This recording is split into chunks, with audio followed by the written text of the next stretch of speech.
Hello मेरे बच्चों, ये कर डाला तो नीट फिजिक्स झिंगालाला फॉर यूनिट एंड डायमेंशन। तो अपन अभी यूनिट्स एंड मेजरमेंट की बात कर रहे हैं।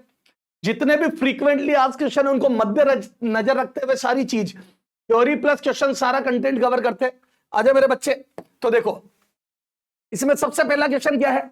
तो सबसे पहला क्वेश्चन तो फंडामेंटल और डिराइव्ड क्वांटिटी क्या होती है क्लियर करते। Which of the following group of physical quantities can be considered as fundamental physical quantity. इनमें से कौन से ग्रुप को आप फंडामेंटल मान सकते हो।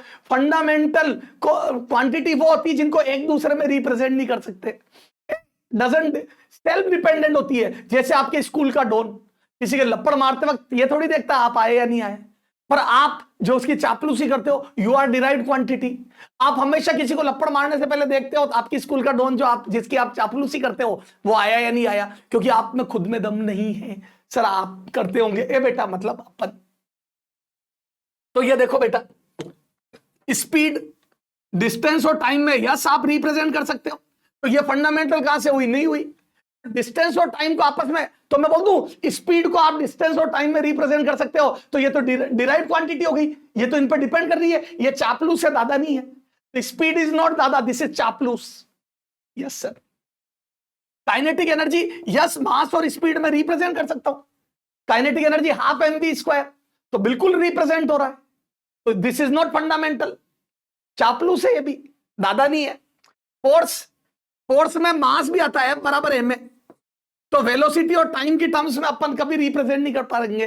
बेटा मास कहां से लाओगे, तो फोर्स को आप वेलोसिटी और टाइम की टर्म्स में रिप्रेजेंट नहीं कर सकते क्योंकि दोनों में मास नहीं है।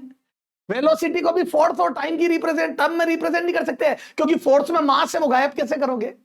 ऐसे ही टाइम को भी इनमें नहीं कर सकते क्योंकि मास को गायब कैसे करोगे। तो yes this group is fundamental quantity group. ये तीनों एक दूसरे में रिप्रेजेंट नहीं हो सकते। Yes sir.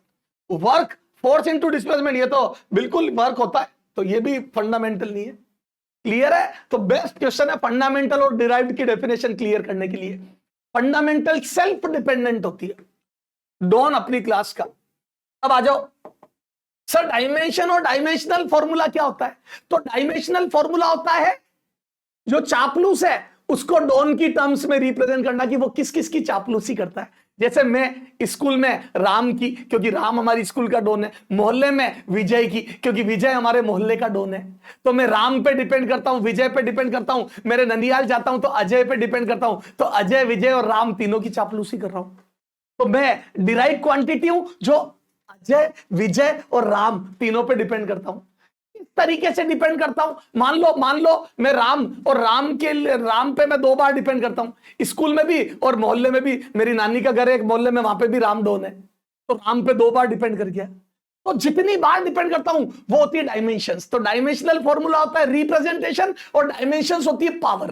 तो समझ नहीं आया, बताता हूं। ये देख, dimension of M L and T in dimensional formula of momentum will be. अब मोमेंटम हमारे फिजिक्स में 7 फंडामेंटल है, M L T, mass, length, time और एम्पियर करंट, टेम्परेचर केल्विन और मोल सब्सटेंस की अमाउंट ऑफ सब्सटेंस मोल और candela. These are the fundamental quantities. ये हमारे फिजिक्स की फंडामेंटल क्वांटिटीज है। इन सब की यूनिट आपको पता है KG, metre, second, MK, CGS, FPS, 3 system होते हैं। आजकल इंटरनेशनल एसआई सिस्टम भी आ गया, इंटरनेशनली एक्सेप्टेड सिस्टम ना। टाइम की सेकेंड, एम्पियर करंट की, केल्विन टेम्परेचर की, मोल सब अमाउंट और कैंडेला। Yes sir. अब देखो ये बाकी सब डिराइव्ड है, तो ये डिराइव्ड है तो मोमेंटम के लपड़ दो। डिराइव्ड क्वांटिटी मतलब चापलूस एक लपड़ दो, वो बोलेगा मैं एमवी होता हूं, ठीक है सर। फिर v के लपड़ दो तो L बाई टी, तो ये आ जाएगा। सारी फंडामेंटल आ गई। देखो m फंडामेंटल है, L फंडामेंटल है और T फंडामेंटल है, ये आ गया। इसको बोलते हैं डायमेंशनल फॉर्मूला। डिराइव्ड क्वांटिटी को, ये है डिराइव्ड क्वांटिटी को फंडामेंटल में रिप्रेजेंट करना। डिराइव्ड क्वांटिटी को फंडामेंटल में रिप्रेजेंट करना, this is called dimensional formula. Derived quantity को फंडामेंटल, चापलूसों को उनके जिन दादाओं पे डिपेंड करते हैं उनकी टर्म्स में रिप्रेजेंट करना। पुलिस वाले कभी उठाते हैं क्यों, तेने उसके कहने पे बदमाशी करी ना, तेरे में खुद में तो दम नहीं है, तो उसके लपड़ पड़ती है, फट बता देता है मैंने इसके इसके इसके कहने से किया। ये तीनों के, ये है डायमेंशंस। ये 1 1 और -1, ये डायमेंशंस। तो 1 1 1 1 और -1, यस सर, 1 1 और -1, खत्म। अब समझ में आया डायमेंशंस और डायमेंशनल फॉर्मूला क्या होता है? यस सर, आ जाओ। अब कई बार वो डिराइव क्वांटिटी बदल देता है, देखो फंडामेंटल बदल देता है। If force, mass and time are considered as fundamental physical quantity, force, mass और टाइम को फंडामेंटल मान लू, तो बताओ डायमेंशनल फॉर्मूला ऑफ वेलोसिटी क्या होगा? तो इस बार फंडामेंटल क्वांटिटी ये 3 हो गई। हाँ, ये तीनों फंडामेंटल हो सकती है क्योंकि एक दूसरे में रिप्रेजेंट नहीं हो सकती, मैंने अभी बताया था तुम्हें। अब देखो फॉर्मूला ऑफ वेलोसिटी, तो वेलोसिटी डिराइव हो गई। अब वेलोसिटी को इनकी टर्म्स में रिप्रेजेंट करना है, तो आप एक लपड़ मारो फोर्स के, तो फोर्स बोलेगा मैं एम ए होता हूं। सर ये तो आपका नाम ले रहे हो। ए नहीं बेटा, तो एफ बराबर एम ए। अब मुझे चाहिए वेलोसिटी, मुझे वेलोसिटी निकालनी है, तो एक एक और लपड़ दो, क्योंकि मास तो फंडामेंटल है, फोर्स भी फंडामेंटल है, तो इसको छोड़ दो। फंडामेंटल आ जाए तो चुप हो जाओ तुम। अब मास को छोड़ दो, वेलोसिटी के लपड़ दो v/t। यहां से वेलोसिटी आ जाएगी बेटा f इंटू t/m। तो ये आ जाएगी f की पावर 1, m की पावर -1 और t की power 1। This is the velocity. f की पावर 1, m की पावर -1 और t की पावर 1। f की पावर 1, m की पावर -1, ये -1 एक में ही था, t की पावर 1, ये कुछ गलत छप गया। वापिस देखो, t की पावर 1 आएगा ना, f की पावर -1 और t की पावर 1, सही तो है? ठीक है, t की पावर 1। ओके ओके, क्लियर है सर? तो बेटा ऐसे फंडामेंटल डिराइव। अब कई बार यूनिट, तो यूनिट निकाल लेंगे। देखो 2012 में पूछा हुआ AIPMT में, क्या डैम्पिंग फोर्स। अब बच्चा डर जाता है, अरे डर क्या रहा है, फोर्स है, भाड़ में क्या डैम्पिंग फोर्स है। In an oscillation is directly proportional to velocity. तो फोर्स, एक कोई डैम्पिंग फोर्स है D लगा दो, इज प्रोपोर्शनल टू वेलोसिटी, ठीक है। The unit of proportionality constant, इसका जो प्रोपोर्शनिटी कांस्टेंट बनेगा उसकी यूनिट, तो मैं बोल दूं एक तरफ फोर्स आ गया और एक तरफ कांस्टेंट इनटू वेलोसिटी आ गई, तो आप इसका यूनिट बता दो। तो ये आ जाएगा न्यूटन, इसको एमए लिख दो अपॉन वी। न्यूटन चारों ऑप्शन में केजी दिया हुआ है, तो एमए लिख दो। ए को v/t लिख दो, तो ये आ जाएगा m v/t on V. V से वी गया, तो ये आ जाएगा kg पर सेकेंड। बेटा चारों ऑप्शन में अगर न्यूटन पर मीटर पर सेकेंड होता तो फिर तो मैं वो टिक करता, लेकिन है नहीं, केजी में है तो kg पर सेकेंड। तो बेटा अपन यूनिट भी बना सकते हैं फॉर्मूला तोड़ तोड़ के, ठीक है। डायमेंशनल फॉर्मूला से यूनिट बना सकता हूं। कोई मेरे को कह दे कि किसी चीज का डायमेंशनल फॉर्मूला ये है m1 L1 t-1, इसकी यूनिट बताओ, इसकी p की unit of p, physical quantity p की यूनिट बताओ, तो अभी बता देंगे। ये देखो केजी, मास होता है केजी, लेंथ होती है मीटर और टाइम होता है सेकेंड, लेकिन पावर -1 है तो नीचे आ जाएगा, तो इसकी यूनिट हो गई केजी मीटर पर second. This is the unit, KG metre पर सेकेंड, खत्म। तो अपन डायमेंशनल फॉर्मूला से यूनिट बना सकते हैं, यूनिट से डायमेंशनल फॉर्मूला लिख सकता हूं। अगर कोई मेरे को यूनिट ये दे देगा तो डायमेंशनल फॉर्मूला लिख सकता हूं। केजी की जगह m1, लेंथ की जगह L1 और पर सेकेंड की जगह t-1, ये यूनिट लिख सकता हूं। सर मजा आ गया, ठीक है सर।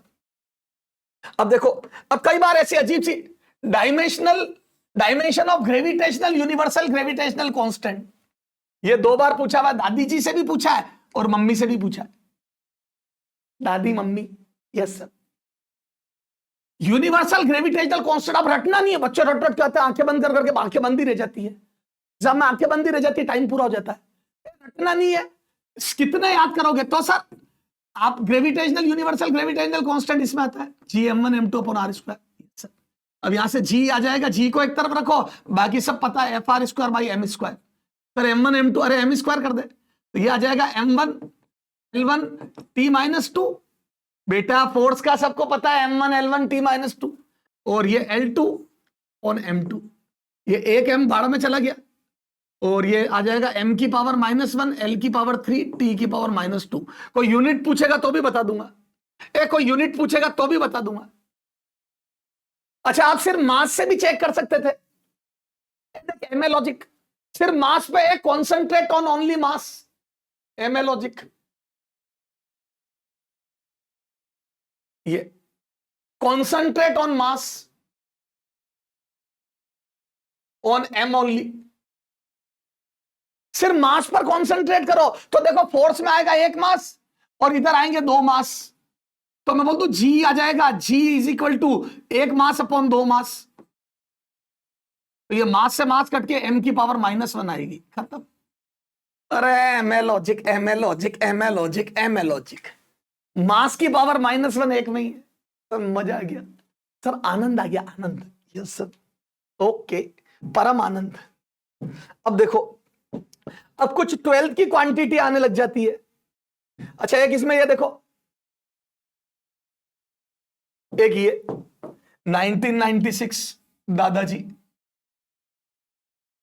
प्रणाम। क्या क्वेश्चन है देखो, विच of the following is the dimensional constant. Sir ये क्या बोला है, फिजिक्स में दो टाइप के कांस्टेंट होते हैं, एक dimensional constant and dimensionless constant. Dimensionless constant, एक होता है डायमेंशनल कांस्टेंट, एक डायमेंशनलेस। डायमेंशनल कांस्टेंट जिसकी डायमेंशन हो, है ना, और एक डायमेंशनल कांस्टेंट जिसमें डायमेंशन हो ही ना, जैसे mu reflective index 10th class में पढ़ा होगा, C/V, तो ये भी मीटर पर सेकेंड और ये भी मीटर पर सेकेंड, कट गया तो ये डायमेंशनलेस, M0 L0 T0, ना तो यूनिट है ना डायमेंशन है। क्लियर है, यस। तो जैसे ये रिफ्लेक्टिव इंडेक्स डायमेंशनलेस, डायमेंशनलेस, ठीक है। ये भी रिलेटिव डेंसिटी डायमेंशनलेस, क्यों, क्योंकि रिलेटिव डेंसिटी किसी ऑब्जेक्ट की density with respect to water होती है, तो ये भी डायमेंशनलेस।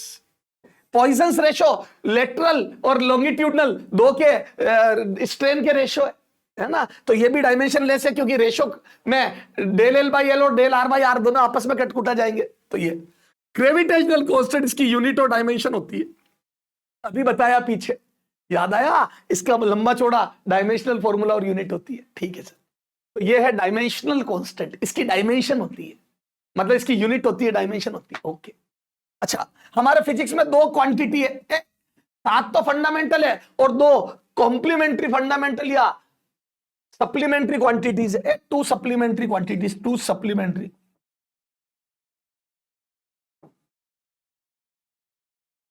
फिजिकल क्वांटिटी सर कौन कौन सी, एंगल और सॉलिड एंगल, इसकी यूनिट होती है रेडियन और इसकी होती है स्टेरेडियन। इसकी यूनिट होती है रेडियन और इसकी यूनिट होती है बेटा स्टेरेडियन। एक मिनट, हाँ, रेडियन और स्टेरेडियन। अब ये है तो इनकी यूनिट तो है, इनमें एक स्पेशल बात है, these has unit but dimensionless, has unit but dimensionless, but इस पे क्वेश्चन आया हुआ, बट डायमेंशनलेस। इन दोनों की यूनिट तो है पर है दोनों डायमेंशनलेस। सर क्यों, क्योंकि दोनों में देखो आर्क अपॉन रेडियस, तो ये आर्क और रेडियस दोनों कट गई, तो M0 L0 T0। इसमें बेटा ये आता है आर्क अपॉन रेडियस, इसमें आ जाएगा बेटा surface area S upon R square, तो ये दोनों में R स्क्वायर कट के ये भी डायमेंशन लेस आ जाती है। Both are dimensionless but has unit, तो डायमेंशन लेस क्वांटिटी की यूनिट तो हो सकती है, बट जो यूनिट लेस है वो डायमेंशन लेस कंफर्म है। तो बेटा यहां से देखो, dimension less quantity, dimension less quantity, dimension less quantity may have unit, may have unit. Dimension less quantity जो है वो may have यूनिट, ये देखो दोनों डायमेंशन लेस है पर may have यूनिट। जैसे एंगल और सॉलिड एंगल, तो जितनी भी एंगुलर क्वांटिटी है, एंगुलर वेलोसिटी, एंगुलर एक्सेलरेशन, ये सब इनका बेटा डायमेंशनल फॉर्मूला और यूनिट मिसमैच करते हैं। मतलब मिसमैच यानी कि एंगल आते हैं सब जगह, जैसे एंगुलर वेलोसिटी रेडियन पर सेकेंड, पर डायमेंशनल फॉर्मूला T-1 होगा, क्योंकि रेडियन का कोई, ओके सर ना, may have unit, but unitless must be, unitless must be dimensionless, must be dimensionless. जिसकी यूनिट नहीं है मस्ट बी डायमेंशनलेस, जिसकी यूनिट नहीं है वो तो कंफर्म डायमेंशनलेस है, जिसकी यूनिट नहीं है वो तो confirm but unitless must be dimensionless, unitless must be dimensionless. जिसकी यूनिट नहीं है वो तो कंफर्म डायमेंशन लेस है। तो जिनके पास यूनिट नहीं है वो तो डायमेंशन लेस है, पर जो डायमेंशन लेस है उनकी यूनिट हो सकती है, जैसे एंगल और सॉलिड एंगल। इस पर क्वेश्चन आया हुआ है। ओके सर, आ जाओ आगे। अब देखो 12 की क्वांटिटी आ जाती है ये देखो, dimensional formula of permeability of free space mu naught. तो म्यू नॉट, अब देखो बात म्यू नॉट की नहीं है, बात है 12 की क्वांटिटी। ठीक है, ये देखो मैं पुराने क्वेश्चन रिपीट होंगे सारे।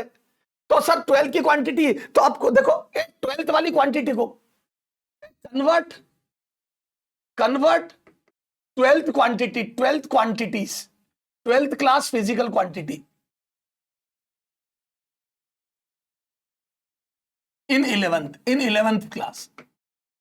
जैसे 11th की कौन कौन सी, फोर्स, एनर्जी, ठीक है, फोर्स, एनर्जी, एक्सेलरेशन, वेलोसिटी, इनमें कन्वर्ट करो। फोर्स, एनर्जी, इनमें कन्वर्ट करो, ठीक है। और 12th क्लास की क्वांटिटी कौन कौन सी है, जैसे देखो, जैसे मैंने बोल दिया तुम्हारे को Q square upon 2c, half CV square, half LI square, ये सब एनर्जी के फॉर्मूले। देखो हाफ LI स्क्वायर है ना, ये I स्क्वायर RT, ये ठीक है, ये सब एनर्जी के फॉर्मूले हैं, सारे energy K Q1 Q2 upon R square R, ये सब एनर्जी के फॉर्मूले हैं। ये all are energy, all are energy, energy, energy. कोई एनर्जी स्टोर्ड इन कैपेसिटर है, कोई इंडक्टर में है, तो ये हो जाएगा M1 L2 T-2। क्लियर है। तो फोर्स, एनर्जी, एनर्जी डेंसिटी, इनमें कन्वर्ट कर लो सबको, है ना, एक्सेलरेशन, वेलोसिटी, इनमें लिया। क्लियर है। ये देखो ये सब आ गए। अच्छा, फिर एनर्जी डेंसिटी वाले देखो, याद है half epsilon not E square mu B square upon, ये देखो half epsilon not E square B square upon 2 mu naught, ये सब एनर्जी डेंसिटी। याद है एनर्जी पर यूनिट वॉल्यूम के फॉर्मूले हैं ये सब energy density. Stress into half into stress into strain, stress into strain, याद है ये एनर्जी पर यूनिट वॉल्यूम है। ये 11th का ही है, लेकिन हाँ अपने को एकदम ये देख के, अच्छा इधर वर्क डन में, एनर्जी में थर्मोडायनेमिक्स का वर्क डन PV, इस पे भी क्वेश्चन आ जाता PV, PV थर्मोडायनेमिक्स का वर्क डन है। क्लियर है। हाफ KX स्क्वायर स्प्रिंग का वर्क डन है, ये स्प्रिंग का वर्क डन है। इधर एनर्जी पर यूनिट वॉल्यूम में ये फॉर्मूले बनते हैं, ये सब एनर्जी डेंसिटी के फॉर्मूले हैं। ये एनर्जी डेंसिटी बेटा 100% देखो आपका क्वेश्चन बन जाएगा, ये आ जाएगा M1 L2 T-2 upon area volume, sorry, ये आ जाएगा M1 L-1 T-2, ये एनर्जी डेंसिटी। वो तो खैर कर लोगे तुम, एनर्जी डेंसिटी तो ये रटो नहीं। अच्छा एनर्जी डेंसिटी बेटा एनर्जी अपॉन वॉल्यूम वही है जो फोर्स अपॉन एरिया है, क्योंकि एनर्जी में ऊपर फोर्स इनटू लेंथ होता है और वॉल्यूम में L क्यूब होता है, तो एक L काट दो तो बेटा एनर्जी होती है force into length upon L cube, एक L काट दोगे तो फोर्स अपॉन L स्क्वायर। ये एनर्जी डेंसिटी और प्रेशर का डायमेंशनल फॉर्मूला सेम होता है, एनर्जी डेंसिटी, प्रेशर, ये ग्रुप बन जाते, प्रेशर, स्ट्रेन, सॉरी स्ट्रेस, ये सब ग्रुप एक, स्ट्रेस क्योंकि वो भी फोर्स अपॉन एरिया, प्रेशर, ये सब भाई भाई चाचा के लड़के, तीनों चाचा के चचेरे भाई हैं। सही, Poisson's constant, refractive index, relative density, ठीक है, ऐसे कई सारे, ये सब मेरे भाई बहन है, डायमेंशन लेस है। ठीक है सर, क्लियर है, ये एनर्जी डेंसिटी हो गया। ठीक है सर, तो इस टाइप से ग्रुप बन जाते हैं। अच्छा कई बार ऐसे क्वेश्चन आ जाते हैं, तो सर ये म्यू नॉट कैसे निकालूंगा। अच्छा यहां पर फोर्स पर यूनिट लेंथ, एक और आपका ये देखो, आपने पढ़ा होगा म्यू नॉट, अब म्यू नॉट निकालना I1 I2 अपॉन 2 पाई d, ये हो जाता है फोर्स पर यूनिट लेंथ, तो ये फोर्स आ गया। जितने भी फॉर्मूले हैं वो कहीं ना कहीं इससे कोरिलेट हो जाएंगे, फोर्स पर यूनिट लेंथ। ये याद है B का निकालना था ILB, याद है मैग्नेटिक फोर्स हो जाता है ना, B इससे निकाल लो तो force upon I into L, I fundamental है, L फंडामेंटल है, force M1 L1 T-2, L से L कट, खत्म, मच्छर बन जाएंगे सब, है ना। चार्ज पर फोर्स तो F बराबर QVB, यहां से भी B आ जाएगा F अपॉन QV, पर उससे ज्यादा अच्छा ये है क्योंकि इसमें करंट है फंडामेंटल, मैं तो इससे करूंगा। क्लियर, तो ये मैग्नेट के सारे डेटा इधर आ गए। बोलो निकालना है इंडक्टेंस, ये क्वेश्चन आया हुआ है, तो एनर्जी बराबर हाफ LI स्क्वायर कर दो, कैपेसिटेंस का निकालना है, एनर्जी बराबर हाफ क्यू भी कर दो। अच्छा, इलेक्ट्रिक फील्ड होता है फोर्स पर यूनिट चार्ज, ये देखो ये, तो इलेक्ट्रिक फील्ड का निकालना है, ये फोर्स पर यूनिट चार्ज। क्लियर है? अच्छा, फोर्स पर यूनिट चार्ज हो गया इलेक्ट्रिक फील्ड। पोटेंशियल होता है energy stored per unit charge, ये इलेक्ट्रोस्टैटिक पोटेंशियल। ग्रेविटेशनल पोटेंशियल होता है एनर्जी पर यूनिट मास। ए ध्यान रखना, पोटेंशियल में दोनों अलग अलग है, ग्रेविटेशनल पोटेंशियल अलग चीज है, इलेक्ट्रोस्टैटिक पोटेंशियल अलग चीज है। ये पूरी थ्योरी क्लियर क्लियर है? ये चीजें ही होती। समझ आ रहा है क्या मेरे बच्चे? ये कई बार ऐसे पूछ लेता, चलो ये म्यू नोट निकालता हूं। अब आप अगर म्यू नोट, ये देखो, तो म्यू नोट के लिए अपन कोई फॉर्मूला याद करते, तो b²/2 mu naught energy density पर, उसमें फिर b भी अननोन है, तो सर फिर कौन सा फॉर्मूला याद करेंगे? तो अपन याद कर लेते हैं फोर्स पर यूनिट लेंथ वाला। याद है फोर्स पर यूनिट लेंथ? सर फोर्स पर यूनिट लेंथ का ये देखो, ये होता है mu naught I1 I2 upon 2πd। 2π गया भाड़ में, म्यू नोट निकालना है, तो म्यू नोट बराबर आ जाएगा, mu naught is proportional to आ जाएगा FD अपॉन LI²। ये आ जाएगा बेटा म्यू नोट का dimensional formula, M1 L1T-2 into L1, नीचे भी L1 और ये एम्पियर की पावर 2। L1 भाड़ में चला गया, ये आ जाएगा M1 L1, देखो कितना इजीली निकल गया, ये म्यू नोट कितना इजीली निकल गया, M1 L1T-2 A-2। सब मजा आ रहा है, मजा आ रहा है। M1 L1T-2 A-2। सर मच्छर बना दिया आपने तो फिजिक्स को और यूनिट एंड डायमेंशन को। हमने सोचा ही नहीं था इतना स्मूथली कभी पढ़ लेंगे। थोड़ा फास्ट पढ़ रहे हैं तो मच्छर को भी छोटा लिखते हैं। M1 L1T1, तो बेटा कैसे अपन खूबसूरती से उधर ट्रांसफर हो गए। क्लियर है? कोई मेरे से इलेक्ट्रिक फील्ड इंटेंसिटी का पूछ लेगा तो फोर्स पर यूनिट चार्ज, तो ये हो जाएगा M1 L1T-2 upon charge AT।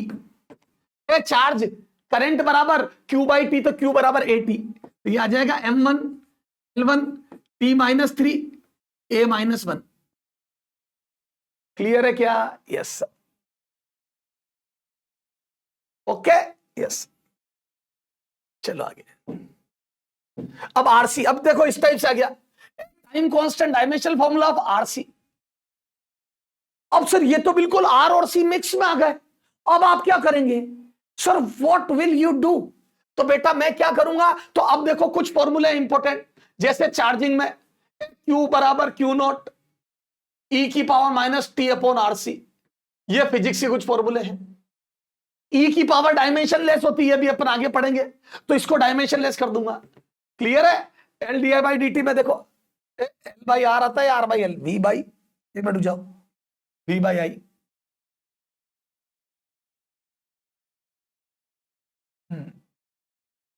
ये E,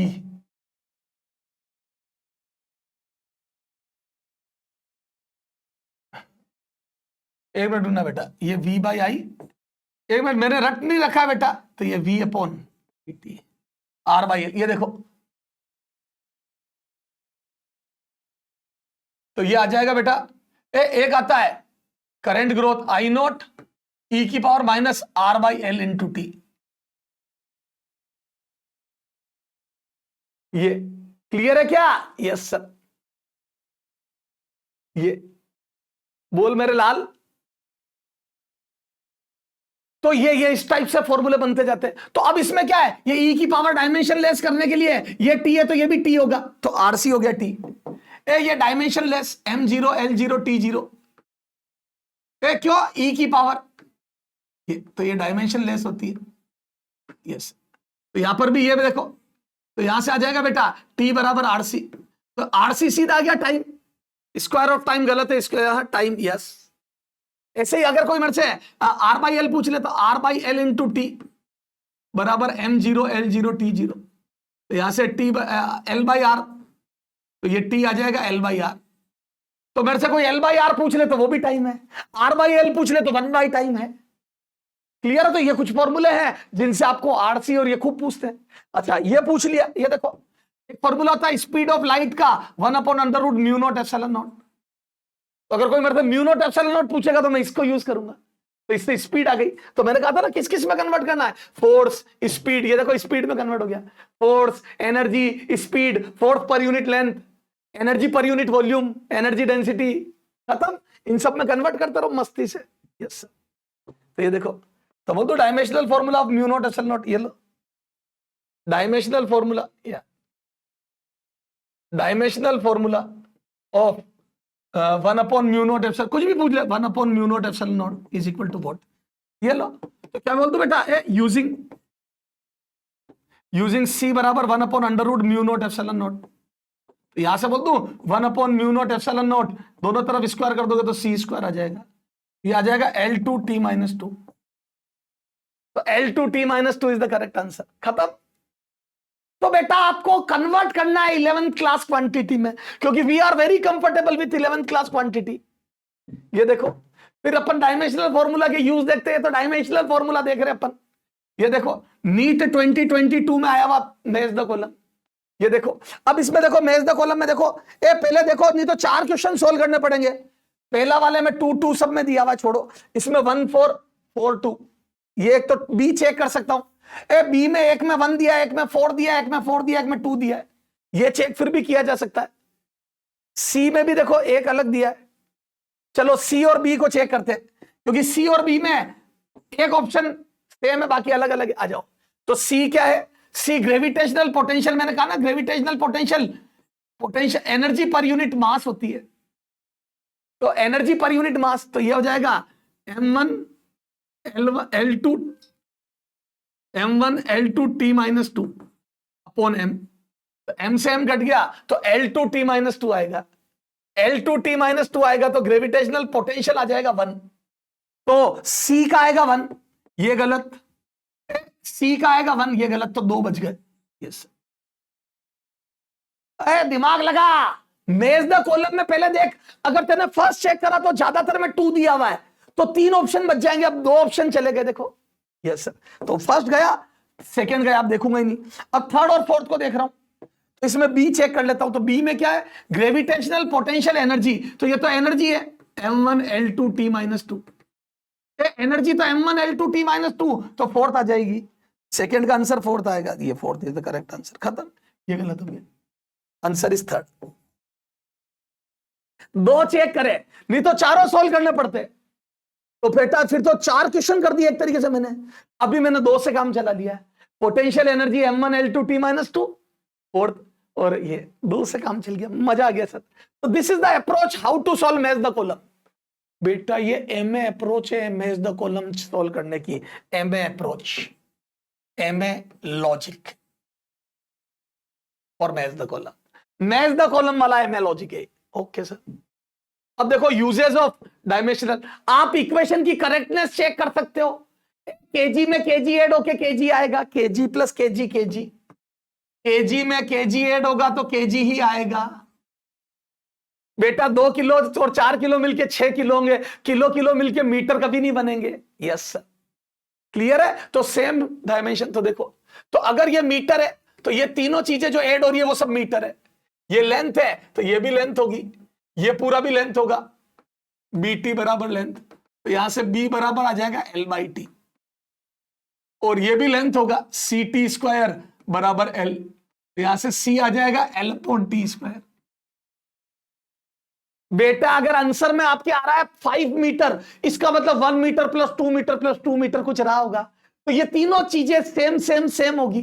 तो फिजिक्स में कोई चीज ऐड हो रही है तो वो सेम सेम होगी, डिवीजन वाली अलग अलग हो सकती है, याद है, मास अपॉन वॉल्यूम डेंसिटी होती है, तो डिवीजन अलग अलग चीजों का हो सकता है, मास और वॉल्यूम आपस में डिवाइड हो सकते हैं, पर जो ऐड होंगे वो सेम सेम होंगे। तो देखो लेंथ आंसर आ रहा था, लेंथ लेंथ लेंथ तीनों लेंथ होगी। यस, तो ये L/T, ठीक है। तो अब आपसे क्या क्या पूछ सकते हैं, तो ऐसी इक्वेशन देखिए आपसे पूछ सकते हैं, बताओ ABC के डायमेंशनल फॉर्मूले, अब या किसी एक को पूछ लेंगे, T विल, है ना, C विल रिप्रेजेंट, ये डबल क्वेश्चन छप गया, देन ये C पूछा, देन C विल, C किसको रिप्रेजेंट करेगा, तो बोल दो C हो जाएगा L/T²।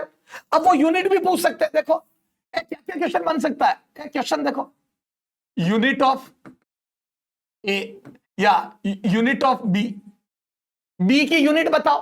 तो बेटा इससे यूनिट बना दो तो मीटर पर सेकेंड, ये देखो वेलोसिटी है मीटर पर सेकेंड, है ना। फिजिकल क्वांटिटी ए इज, तो लेंथ, ए लेंथ है, यस। ये वेलोसिटी है, ए वेलोसिटी है। तो बेटा वो फिजिकल क्वांटिटी पूछ सकते हैं, वो यूनिट पूछ सकते हैं, तो मैं यूनिट बना सकता हूं एल बाई टी, मतलब केजी पर केजी, सॉरी मीटर पर second, L by T metre पर सेकेंड, यस। अब उन्होंने पूछा सी किसको रिप्रेजेंट करेगा, तो सी मीटर पर सेकेंड स्क्वायर, यानी कि एक्सेलरेशन है, एक्सेलरेशन है। वेलोसिटी तो मीटर पर सेकेंड होती है, लेंथ मीटर होती है, ये मीटर पर सेकेंड होती है, और ये होती है मीटर पर सेकेंड स्क्वायर, यस। तो बेटा डिफरेंट डिफरेंट चीजें पूछ सकते हैं, मैंने एक में ही सब समझा दी। कोई भी इक्वेशन देखे, तीनों चीजें जो ऐड हो रही है या सब्ट्रैक्ट हो रही है वो सब सेम होती है, क्योंकि फिजिक्स में addition subtraction same physical quantity का ही हो सकता है।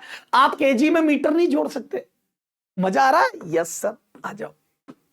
अब देखो ई की पावर और ये डायमेंशन लेस होती है, देखो ये क्या लिखा है पहले। बेटा सर इसमें ओल्ड क्वेश्चन क्यों ले रहे हो, क्योंकि पुराने क्वेश्चन बहुत बेहतरीन आए हुए हैं, पूरी फिजिक्स क्लियर कर देंगे यूनिट एंड डायमेंशन की, पूरा यूनिट एंड डायमेंशन वाला फिजिक्स क्लियर कर देंगे। Time dependent physical quantity P is given by this, ठीक है, then and A is constant, तो T is time, then constant A equal to, तो कांस्टेंट A के बारे में बताना है, तो बोल दो P बराबर P नॉट, और ये इसका मतलब है एक्सपोनेंशियल माइनस AT स्क्वायर। तो क्या मैं बोल दूं E की पावर, देखो E की पावर लोग के अंदर, ट्रिग्नोमेट्रिक फंक्शन के अंदर a tan theta, trigonometric function sine, sine के अंदर, कोस के अंदर, टेन के अंदर, ये सब डायमेंशन लेस होते हैं, these all are dimensionless. ये साइन के अंदर, लोग के अंदर, क्योंकि नंबर आते हैं, these all are dimensionless. इस पर भी क्वेश्चन आता है, खूब आते हैं खूब, तो ये सब डायमेंशन लेस होंगे। तो क्या मैं बोल दूं ये डायमेंशन ई की पावर डायमेंशन लेस होगा, मैंने कहा था ना आगे पढ़ूंगा, ई की पावर डायमेंशन लेस होगी, यस। तो मैं बोल दूं ए आ जाएगा inversely proportional to T square, तो टाइम के स्क्वायर के इनवर्सली, या टी की पावर -2। डायमेंशनल फॉर्मूला टी की पावर -2 हो गया, डायमेंशन लेस गलत है, हैज डायमेंशन टी की पावर -2 बिल्कुल राइट है, टी की पावर -2 होगी डायमेंशन, तो ई की पावर डायमेंशन लेस होती है, इससे हिंट मिल गया, यस सर। चले आगे, ओके। अब देखो ये तो हो गया बेटा करेक्टनेस चेक करना या अननोन क्वांटिटी का डायमेंशनल फॉर्मूला निकालना। अब आगे आ जाओ। अब एक फिजिकल क्वांटिटी का रिलेशन दे देगा दूसरी से, तो बेटा वो बोर्ड में तो अपन ऐसे करते थे, स्कूल में तो kinetic energy is proportional to mass की पावर ए, वेलोसिटी की पावर बी, फिर दोनों को बराबर करके कांस्टेंट लगाते थे, फिर पावरें इक्वेट करके सोल्व करते थे, बहुत लंबा प्रोसीजर है। तो सर अब एम मैजिक देखो, वेलोसिटी पी है, एक्सेलरेशन क्यू है, डेंसिटी आर है, R taken as fundamental quantity, ठीक है, इन तीनों को फंडामेंटल ले दिए। Dimensional formula of kinetic energy, तो या तो काइनेटिक एनर्जी को पीट पीट के इनमें कन्वर्ट करो, या फिर लगाओ दिमाग। सर कैसे? देखो काइनेटिक एनर्जी है इधर, इन पे डिपेंड कर रही है, वेलोसिटी पे, एक्सेलरेशन पे और डेंसिटी पे। तो मतलब ये आ जाएगा सम कांस्टेंट के लिख दो, सम कांस्टेंट को सी लिख दो, या के लिख दो के, और फिर लिख दो वेलोसिटी की पावर पी, एक्सेलरेशन की पावर बी, और डेंसिटी की पावर आर की पावर सी। अब देखो दिमाग लगाओ, मैं बोल दूं काइनेटिक एनर्जी में का फॉर्मूला होगा m1l2t-2, बेटा काइनेटिक एनर्जी का फॉर्मूला होगा m1l2t-2, काइनेटिक एनर्जी का फॉर्मूला होगा m1l2t-2, और वो प्रोपोर्शनल है, आप तो कांस्टेंट में मत लगाओ, प्रोपोर्शनल है, यस। तीन फिजिकल क्वांटिटी पे डिपेंड करती है। अब मैं बोल दूं इसमें मास आ रहा है, कॉन्सेंट्रेट ऑन डिफरेंट चीज जो इधर कम से कम में हो, तो मैं बोल दूं इधर मास आ रहा है, वो इनमें से सिर्फ इसमें है नहीं, इसमें है नहीं, सिर्फ इसी में। ये आर लेंथ नहीं डेंसिटी है, देखो। तो डेंसिटी के अंदर मास होता है, वेलोसिटी और एक्सेलरेशन में नहीं होता है। तो मैं एक काम करूं, ये देखो, ये वेलोसिटी की पावर ए करो यार, ये क्या कर दिया मैंने, पी की पावर, यार गलत लिख दिया, पी की पावर क्यू की पावर, P की पावर A, Q की पावर B। यस। तो क्या मैं बोल दूं इनमें मास नहीं होता दोनों में? Yes sir. तो क्या मैं बोल दूं मास इसी में आएगा डेंसिटी में, और वो भी ऊपर आएगा मास की पावर C। तो मैं बोल दूं इसका मतलब C कंफर्म 1 होगा, तो C बराबर कंफर्म 1 होगा, यानी कि R की पावर 1 आएगी, R की पावर 1 आएगी, R की पावर 1 आएगी। और सर मच्छर बना के मार दिया, मच्छर। ये एमए लॉजिक से मच्छर बन गया, एमए लॉजिक मच्छर बना के मार दिया, मच्छर। वापिस देख, वापिस देख, काइनेटिक एनर्जी में मास एक बार आता है, काइनेटिक एनर्जी में मास एक बार आता है। इन तीनों में से मास सिर्फ डेंसिटी देगी, ये डेंसिटी है, मास सिर्फ डेंसिटी देगी। वेलोसिटी और एक्सेलरेशन नो मास, m की पावर 0 है, यहां पर भी m की पावर 0 है, दोनों में मास नहीं है, मास इसमें m की पावर 1। तो r के अंदर डेंसिटी के अंदर मास आएगा एक बार, और उसकी पावर c है, तो मास की पावर c, और दोनों को इक्वेट करा तो c बराबर 1 आ गया, तो c बराबर 1 आ गया। क्लियर है क्या? Yes sir. अगर एक से नहीं हो तो और ट्राई करेंगे। ये देखो एक और क्वेश्चन कराता हूं। P रिप्रेजेंट्स रेडिएशन प्रेशर, यानी कि P हो गया फोर्थ अपॉन एरिया, यानी कि m1 L-1 T-2। C represent speed of light, तो C हो गई L1 T-1। S represents radiation energy, तो S हो गया एनर्जी, m1 L2 T-2।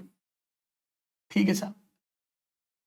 नहीं, रेडिएशन एनर्जी पर unit area, per unit area भी है, तो ये आ जाएगा m1 L2 T-2 upon L2, तो ये कट के आ जाएगा m1 L0 T-2। अब देखो तीनों के अंदर इसमें मास नहीं आ रहा है, इन दो में मास आ रहा है, इसमें लेंथ नहीं आ रही है, इसको लेंथ को हटा ही दो, T-2। इसमें लेंथ नहीं आ रही, इन दो में लेंथ आ रही है। तो बेटा मास दो में आ रहा है, लेंथ दो में आ रही है, टाइम तीनों में आ रहा है, तो मैं टाइम पे नहीं सोचूंगा, टाइम तीनों में आ रहा है तो टाइम पे नहीं सोचूंगा, लेंथ और मास पे सोचूंगा पहले। ठीक है। अब पूछा क्या है, नॉन जीरो इंटीजर, ये देखो P रिप्रेजेंट्स रेडियस, ये ठीक है साहब। अच्छा, ये पूरी चीज डायमेंशन लेस करनी है। देखो P की पावर x, S की पावर y, P की पावर x, S की पावर y, और C की पावर z को डायमेंशन लेस करना है, m0 L0 T0 करना है, यानी कि मास गायब करना है। अब देखो इसमें मास की पावर 1 है, इसमें मास की पावर 1 है। सर आप तो कह रहे थे लेंथ पे, तो लेंथ पे भी सोचूंगा, पर लेंथ में एक 1 है और एक -1 है, तो उलझूंगा। मास दोनों में प्लस है तो मास पे सोचूंगा। या think on mass, yes, think on मास। तो यहां पर आ जाएगा मास की पावर x, S में आ जाएगा मास की पावर 1 है तो मास की पावर y, और C में कुछ नहीं आएगा, मास की पावर 0। ठीक है, Z 0, ये तो यहां से मास की पावर 0, तो बोल दो x प्लस वाई बराबर 0 आएगा, यानी कि ये दोनों मास कटने हैं, तो जो s की पावर है और जो p की पावर है वो कटनी है। बेटा इसमें भी मास है और इसमें भी मास है, तो मैं बोल दूं p की पावर x है और s की पावर y है, तो x और y आपस में कटने हैं। इसका मतलब x और y दोनों सेम तो हो नहीं सकते, कटेंगे नहीं। ये हो सकते हैं, ये हो सकते हैं, एक प्लस एक माइनस तो हो सकता है, दोनों प्लस नहीं हो सकते। ये दो गए, तो दो ऑप्शन तो गए, मास कटने और दोनों में मास ऊपर आने। ठीक है। अब देखो लेंथ पे सोचते हैं, तो अब नाउ थिंक ऑन लेंथ, अब लेंथ पे सोचते हैं, तो यहां पर लेंथ की पावर -1 आ रही है और यहां पर लेंथ की पावर 1 आ रही है, तो जो C की पावर है और जो P की पावर है वो सेम होनी चाहिए, तभी तो प्लस माइनस कट जाएगी। प्लस और माइनस अपने आप है तो सेम होनी चाहिए, एग्जैक्ट सेम। तो देखो इधर आ जाएगा L की पावर P के अंदर -x, और इधर L की पावर C की क्या थी, Z। C की पावर Z है तो Z is equal to L की पावर 0, तो बोल दू Z - x बराबर 0, तो Z और x बराबर होंगे। बेटा इसकी पावर इसमें L आ रहा है तो L की पावर Z, और ये L दे रहा है L की पावर -x, तो -x और Z बराबर -x प्लस Z 0 करना, तो Z बराबर x होगा। तो Z और x फर्स्ट और थर्ड बराबर होने चाहिए। अब फर्स्ट और थर्ड बराबर होने चाहिए, इसमें नहीं है, गलत हो गया, इसमें फर्स्ट और थर्ड बराबर है, बिल्कुल ओके। ये एम है logic.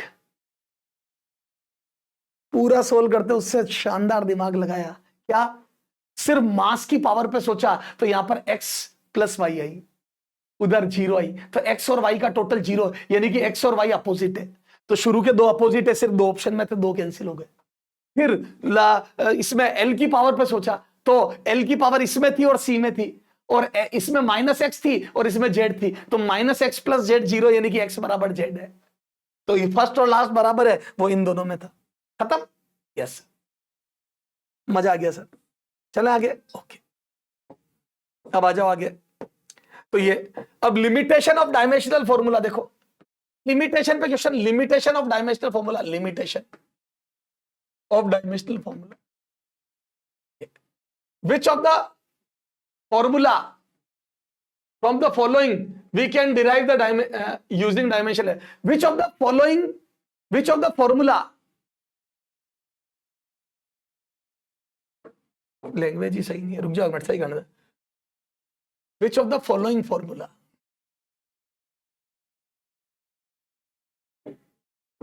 Which of the following formula we can derive using dimensionally. कौन सा फॉर्मूला डिराइव कर सकते हो? तो more than one step derive नहीं कर सकते, क्योंकि हम सीधी पावर ए बी सी लगाते हैं। इसके आने के चांस इसलिए ज्यादा है क्योंकि बेटा जिन्होंने थ्योरी ढंग से नहीं पढ़ी 11th क्लास की, वो सब बर्बाद। इसको डिराइव कैसे करते थे? पावर ए पावर बी के प्रोपोर्शनल करके। तो मल्टीप्लाई वाला आएगा, प्लस वाला नहीं आ पाएगा। एक्सपोनेंशियल कैसे लाऊंगा? हम तो सीधी, जैसे वो बोलेगा लेमडा पे डिपेंड करता है नंबर ऑफ वो क्या बोलते हैं, रेडियो एक्टिव एलिमेंट, टाइम पे डिपेंड करता है, लेमडा पे डिपेंड करता है, तो हम तो पावर ए भी लगाएंगे, ई की पावर आएगा नहीं। ट्रिग्नोमेट्रिक फंक्शन ला नहीं सकते, तो ट्रिग्नोमेट्रिक फंक्शन डिराइव नहीं कर सकते, ई की पावर डिराइव नहीं कर सकते, मोर देन वन स्टेप वाले डिराइव नहीं कर सकते, कांस्टेंट के बारे में कुछ नहीं बता सकते। आप कभी भी इस 2 पाई के बारे में कभी नहीं बता पाओगे। We can't derive exact formula, we can derive only relation between physical quantity. Dimension जो कांस्टेंट आएगा वो एक्सपेरिमेंटली पता चलता, तो नन ऑफ दिस, हम इनमें से कोई सा भी डेरिवेशन नहीं कर सकते। अच्छा, ये डिराइव नहीं कर सकते, v बराबर under root R g tan theta. Sir क्यों? ये तो सिंगल स्टेप है, पर ये टेन थीटा नहीं ला सकते, ये भी डिराइव नहीं कर सकते। क्लियर है? अच्छा, म्यू आर जी भी डिराइव नहीं कर सकते। सर क्यों नहीं कर सकते? आप इसकी म्यू कहां से लाओगे? फिजिकल क्वांटिटी म्यू, तो जो डायमेंशनलेस फिजिकल क्वांटिटी है उनका रिलेशन नहीं ला सकते। डायमेंशनलेस, जैसे आप कह दोगे कि वेलोसिटी एक रोड पर, सर्कुलर रोड पर maximum speed of safe turn depends upon coefficient of friction, तो कोफिशिएंट ऑफ फ्रिक्शन डायमेंशनलेस है, तो उसकी पावर कुछ भी लगा दो आप सोल्व नहीं कर पाओगे, तो ये भी गलत है। खत्म। तो हम ऐसे फॉर्मूले डिराइव नहीं कर सकते। अब यूनिट कन्वर्जन देखो, यूनिट सिस्टम से दूसरी यूनिट सिस्टम में, तो न्यूटन और dyne are unit of force in MKS and CGS, and 1 newton बराबर x डायन, तो x की वैल्यू क्या होगी? तो यूनिट कन्वर्जन देखो बेटा, आपको n1u1 बराबर n2u2। किसी भी फिजिकल क्वांटिटी में दो चीजें होती है, क्या? न्यूमेरिकल वैल्यू और यूनिट। भाई डायरेक्शन तो एक अलग बात है, न्यूमेरिकल वैल्यू और यूनिट। आप यूनिट चेंज करोगे तो न्यूमेरिकल वैल्यू चेंज होगी। और बेटा सिस्टम में एक फिजिकल क्वांटिटी की जो वैल्यू है वो यूनिट कन्वर्ट करने पर वैल्यू बदलेगी नहीं, मतलब टोटल वैल्यू सेम रहेगी। जैसे 1 मीटर बराबर 100 सेंटीमीटर, तो मीटर और सेंटीमीटर भले आपने यूनिट बदली तो 1 से 100 हो गया, पर बेटा numerical value same, sorry physical quantity का अमाउंट सेम रहेगा, दोनों बराबर है। 100 की नोट और 10-10 की 10 नोट दोनों बराबर अमाउंट है, बस 100 की नोट में 10-10 की 10 नोट आ जाती है, तो यूनिट छोटी करी तो नंबर बढ़ गए। ठीक है सर, क्लियर है ये? तो देखो अब आप डायमेंशनल फॉर्मूला लिख लो फोर्स का, m1 l1 t-2। अब एक बार पहली यूनिट में नंबर वो रखो, तो न्यूमेरिकल वैल्यू 1 और ये kg की पावर 1। चलो पहले यू लिख देते हैं, m1 l1 t-1, ये पहली यूनिट सिस्टम, सॉरी t-2 ये। और इधर दूसरी यूनिट में न्यूमेरिकल वैल्यू निकालनी है, x बोल दो x, और यहां पर m2 दूसरी यूनिट सिस्टम में वैल्यू m2 l2 t-2। पहली यूनिट सिस्टम दूसरी यूनिट सिस्टम, ठीक है। तो अब x बराबर आ जाएगा, ठीक है, ये यू कर दो, यू कर दो, यू लिख दो, यू कर दो, और n1 u1 is equal to n2 u2। तो न्यूमेरिकल वैल्यू सेकंड में n1 इंटू U1/U2। तो पहली यूनिट सिस्टम में वैल्यू तो ये M1/M2 की पावर 1, L1/L2 की पावर 1 और T1/T2 की पावर -2। टाइम की सारे MKS, CGS, FPS सब में टाइम की यूनिट सेकेंड ही होती है। अब देखो पहली यूनिट सिस्टम MKS में वैल्यू 1 है और CGS में x है। 1 थी न्यूटन, 1 न्यूटन, तो न्यूटन में ये सारा MKS में kg दिखा ना, न्यूटन kg। ये देखो MKS यूनिट न्यूटन है और CGS है, तो CGS में ग्राम, ये की पावर 1, ये 1 मीटर, ये 1 सेंटीमीटर की पावर 1, 1 सेकेंड की पावर -2। अब ये देखो इसको कन्वर्ट करो तो ये x बराबर आ जाएगा, यहां पे लिखो 1, kg को लिखो 1000 ग्राम, 1000 ग्राम अपॉन ग्राम की पावर 1, 100 सेंटीमीटर अपॉन 1 सेंटीमीटर की पावर 1, 1 सेकेंड की पावर -2। ये सेंटीमीटर गया, ग्राम गया, तो ये 10 की पावर 3, 10 की पावर 2, 1 की पावर -2, तो ये आ जाएगा 10 की पावर 5। तो 1 न्यूटन में 10 की पावर 5 डाइन, डायन नहीं डाइन, तो डायन, डायन अलग चीज होती है। ओके तो बच्चे अब देखते हैं एरर। अब देखो एरर से रिलेटेड क्वेश्चन कैसे बनते हैं। तो जो जीरो एरर है वो ऑफ एन इंस्ट्रूमेंट इंट्रोड्यूसेस, ये कौन सी एरर है जीरो, तो जीरो एरर जो होती है वो एक डायरेक्शन में होती है। भैया आपकी स्केल अगर आगे से टूटी हुई है और 1 से स्टार्ट कर रहे हो आप मेजरमेंट, तो बार बार 1 से करोगे तो बेटा इस एरर को कभी रिड्यूस नहीं कर सकते। आप सोचो मैं 10 बार एक्सपेरिमेंट कर लूं तब भी तेरी जो लेंथ 2 सेंटीमीटर नापेगा उसकी रीडिंग 3 आएगी, क्योंकि स्टार्ट 1 से हो रहा है। तो बेटा 3 आएगा, उसमें से 1 सब्ट्रैक्ट करना पड़ेगा, इसको बोलते हैं जीरो एरर। तो this is systematic error. Systematic error होती है इन वन डायरेक्शन, काम की बातें लिख रहा हूं, ठीक है, पॉजिटिव और negative, and can't reduce by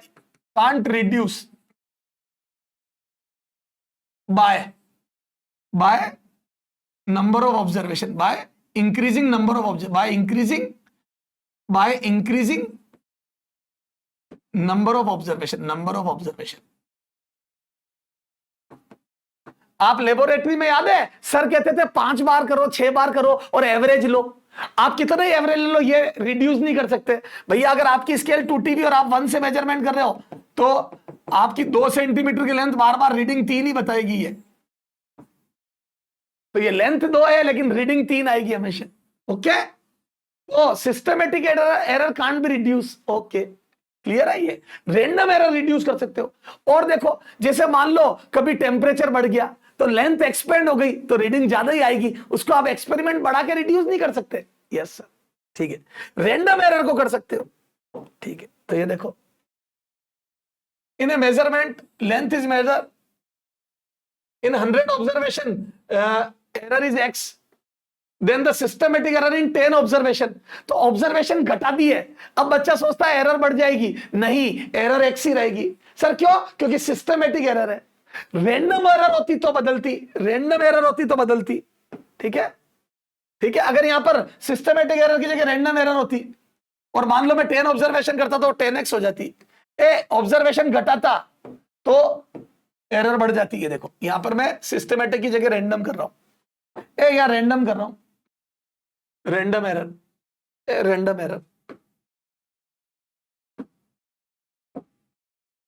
कर रहा हूं, रैंडम एरर कर रहा हूं। तो 10 ऑब्जर्वेशन तो बोल दो ये random error is inversely proportional to number of observation, ठीक है। तो क्या मैं बोल दूं बेटा आपने 1/10 कर दिया तो 10 टाइम्स हो जाएगी 10x, क्लियर है। तो अगर मैं रैंडम एरर कर दूंगा तो 10x हो जाएगी, लेकिन systematic error can not be change by increasing or decreasing number of experiments. Yes, अब देखो एरर के देखो पहले वो परसेंटेज एरर देखो।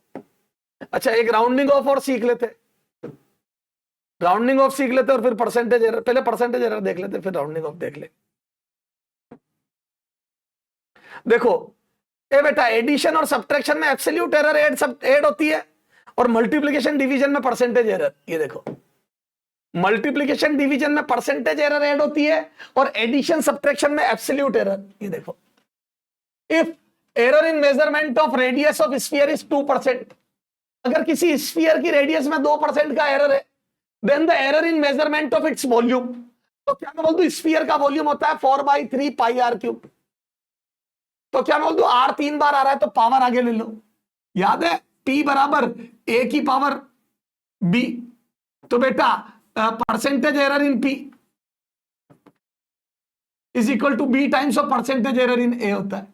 पावर मल्टीप्लाई हो जाती है, पावर मल्टीप्लाई हो जाती है, तो इसमें 3 बार है तो मैं बोल दूं परसेंटेज एरर इन V, तो परसेंटेज एरर ऐड हो जाती है is equal to 3 times of percentage error in R।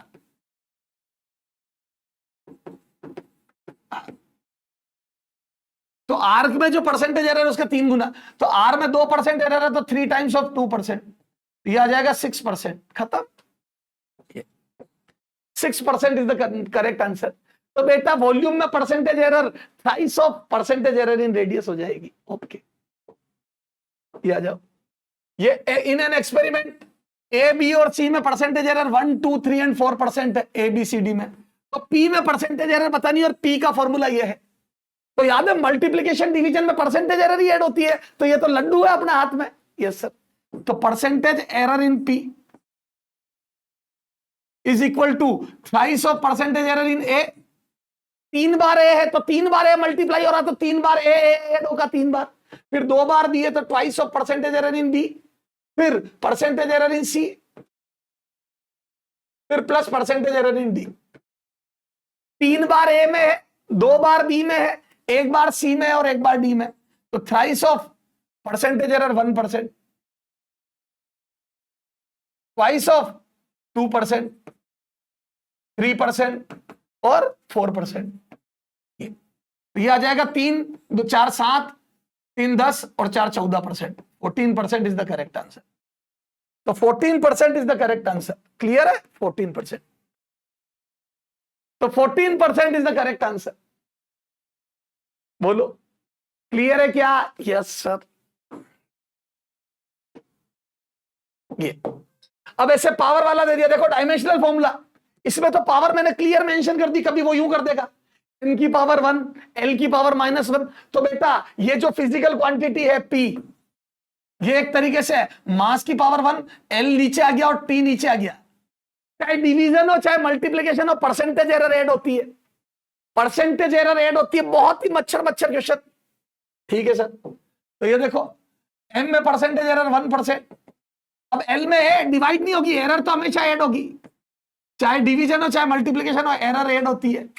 और टी में परसेंटेज एरर 3%, तो ये आ जाएगा 4, 5, 5.5% is the correct, 5.5% is the correct answer.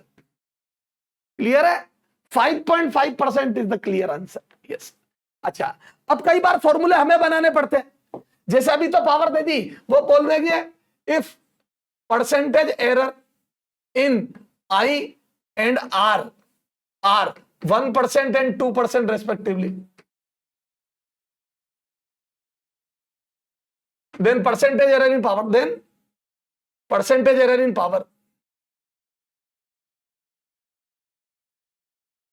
Power में परसेंटेज एरर बताओ।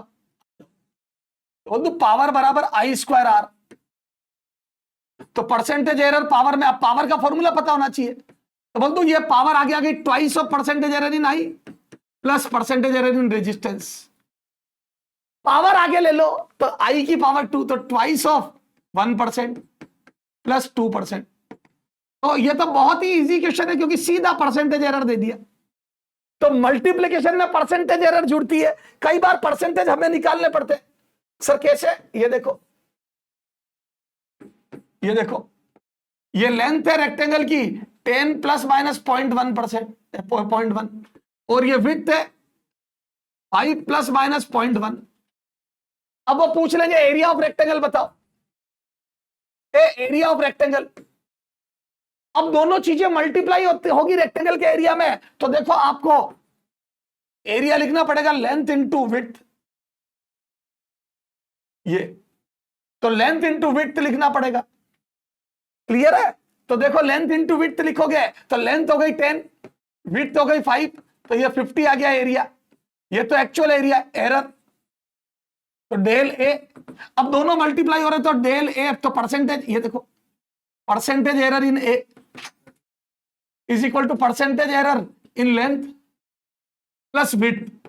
एरर ऐड होगी, लेंथ में परसेंटेज एरर और विड्थ में परसेंटेज एरर ऐड होगी। तो आ जाओ, तो लेंथ में परसेंटेज एरर तो यहां निकालो, तो 0.1, दिस इज एब्सोल्यूट एरर, ये अमाउंट है absolute, amount of error, error का amount is called absolute error, तो ये absolute error upon true value, तो बेटा परसेंटेज एरर क्या हो जाएगी, absolute error upon true value into 100%। ये तो 0.1 अपॉन 10 इंटू 100, ये परसेंट, तो ये आ जाएगा 1%।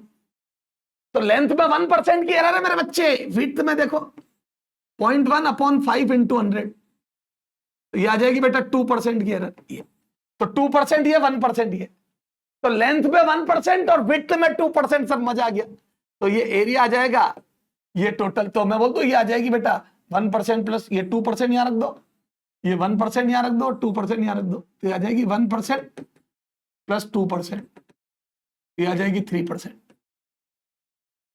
3% ये आ जाएगा 50 plus minus 3%, 50 centimetre square plus minus 3%। अब या तो यूं लिख दो और या इसका 3% बना के लिख दो, और 3% 50 का 3% 1.5 होगा, और करके लिख दो, और a equal to 50 centimetre square plus minus 1.5। ये वैल्यू है, ये तो है परसेंटेज, और ये है परसेंटेज में वैल्यू। तो चारों ऑप्शनों में वो परसेंटेज में भी लिख सकता है, एरर परसेंटेज ऐड होगी, मल्टीप्लिकेशन में एरर परसेंटेज होगी, और परसेंटेज ऐसे बनाते हैं, मच्छर है सर, ये प्लस माइनस 1.5 सेंटीमीटर स्क्वायर, मच्छर है सर, मच्छर, खत्म। यस सर, चला आगे, आ जाओ अब राउंडिंग ऑफ देखते हैं, और फिर देखते हैं एक और तरीके का जो एनसीईआरटी में क्वेश्चन है। आ जाओ, a round off given number up to 2 digit after decimal, decimal के बाद 2 डिजिट, मतलब यहां तक राउंडिंग ऑफ करना है। अब आप ऐसा नहीं है कि लास्ट डिजिट गायब कर दोगे, इसके कुछ नियम कायदे कानून होते हैं। सर क्या नियम कायदे कानून होते हैं बताता हूं। अगर बेटा, अगर ये लास्ट वाला डिजिट इज लेस देन 5 है, लेस देन 5, तो बेटा इसको आप हटा सकते हो, क्योंकि खुद सोचो आप, 780 के करीब है, 790 के, 783 इज नियर अबाउट 780, तो 3.78, तो लेस देन 5 है तो इसको हटा सकते हो। अगर ग्रेटर देन 5 है तो एक बढ़ जाएगा, वही अगले के करीब 770 के करीब है, 780 के, तो 780 के, तो ये आ जाएगा 5.78। अगर ग्रेटर देन 5 है तो ये बढ़ जाएगा, मतलब ये वाला बढ़ जाएगा इससे पहले वाला। अगर लास्ट डिजिट जहां तक राउंडिंग ऑफ करना उसका नेक्स्ट डिजिट अगर ग्रेटर देन 5 है तो प्रीवियस वाला बाय इंक्रीज बाय 1, तो 7.776, तो 7 तक करना है, और 6 ग्रेटर देन 5 है तो ये 8 बन गया। एग्जैक्ट 5 है, एग्जैक्ट 5, तो ये इवन ओड देखो, ओड है देन प्लस 1, एग्जैक्ट 5 पर, एग्जैक्ट ये, तो प्लस 1 हो जाएगा, तो ये 4.78, और ये एग्जैक्ट 5 है तो ये इवन ही रहेगा, इवन सेम रहेगा। ये तब जब इवन देन सेम, ये तब बेटा जब एग्जैक्ट 5 हो, ओड देन प्लस 1। यस, तो बेटा ये 4.86, ये ग्रेटर देन है, ठीक है सर समझ गए। तो ये तो करा दिया, हटा दो, एक ही बात है। तो ये 4 नियम है, एग्जैक्ट 5 है तो इवन ओड देखते, अगर प्रीवियस डिजिट ओड है तो बाय इंक्रीज बाय 1 होगा, अगर एग्जैक्ट 5 है उससे क्या अगला, तो क्लियर है। Yes sir. अच्छा ये देखो लास्ट, ये देखो, ये अब ये देखो बेटा, ये चलो छोड़ो, अब इतना कौन पूछ रहा तुम्हारा, हटाओ। हटा दो, कोई नहीं पूछ रहा, ये बात से हटा। ठीक है, क्लियर है क्या? तो ये एग्जैक्ट 5 वाली बातें हो गई। ठीक है सर, चले आगे। ओके, अब सर ये क्यों सिखाया आपने राउंडिंग ऑफ? अब देखो ये एनसीईआरटी है, एनसीईआरटी का क्वेश्चन है, मतलब इस टाइप के क्वेश्चन है एनसीईआरटी में। अब अगर आपको, अभी तक तो मैंने क्या करा, परसेंटेज एरर तब निकलवाई थी जब ट्रू वैल्यू दे दी थी, याद है? अभी इसकी निकलवाई थी मैंने, तो इसमें ट्रू वैल्यू और एब्सोल्यूट एरर दोनों दी हुई थी। अब देखो मैंने करंट दे दिया आई, ये इतना एम्पियर, I2 इतना ampere, then find out I true, I mean absolute error और परसेंटेज एरर। अब आपको एक तो आई की मीन, तो ये आपके एक्सपेरिमेंटल डेटा है, तो मैं बोल दूं आई मीन, तो बेटा जितने भी एक्सपेरिमेंट करते हो सबका एवरेज लेते, तो मैंने 2 एक्सपेरिमेंट करे तो दोनों का एवरेज लूंगा, तो ये आ जाएगा 1.1 प्लस 0.9 डिवाइड बाई 2, तो ये आ जाएगा 2.0 एम्पियर। ये आ गई मीन वैल्यू। जब भी एक्सपेरिमेंट करते तो हमें ट्रू वैल्यू पता नहीं होती है, तो हम ट्रू वैल्यू जितने भी एक्सपेरिमेंट हुए उसके एवरेज को मानते, इसी को ट्रू वैल्यू बोलते हैं। This is called true value, this is assumed true value, true value. ठीक है साहब, तो अब हमारे एक्सपेरिमेंट की ट्रू वैल्यू ये हो गई, जैसे मैंने दी थी 10, यहां पर ट्रू वैल्यू 2 एम्पियर आई। ठीक है, अब हर में एरर है, ट्रू वैल्यू निकल गई। अब सब में एरर है, तो सेकंड देखो, ये फर्स्ट हो गया, सेकंड देखो, तो बोल दो फर्स्ट वाले एक्सपेरिमेंट में एरर, तो बोल दो I1 माइनस आई ट्रू। अरे कोई सा भी किसी में से भी सब्ट्रैक्ट कर दो, एरर हमेशा पॉजिटिव ही लेंगे, चाहे एरर नेगेटिव हो पॉजिटिव, एरर एड ही होती है। यस, तो कितनी आ जाएगी? I1 माइनस दिस, ये 1 आएगा, ये 1.0 आएगा। ठीक है सर, ये कितनी आ जाएगी? I1 1.1 माइनस 1, तो ये आ जाएगी 0.1। ये del I2 minus I mean का मोड,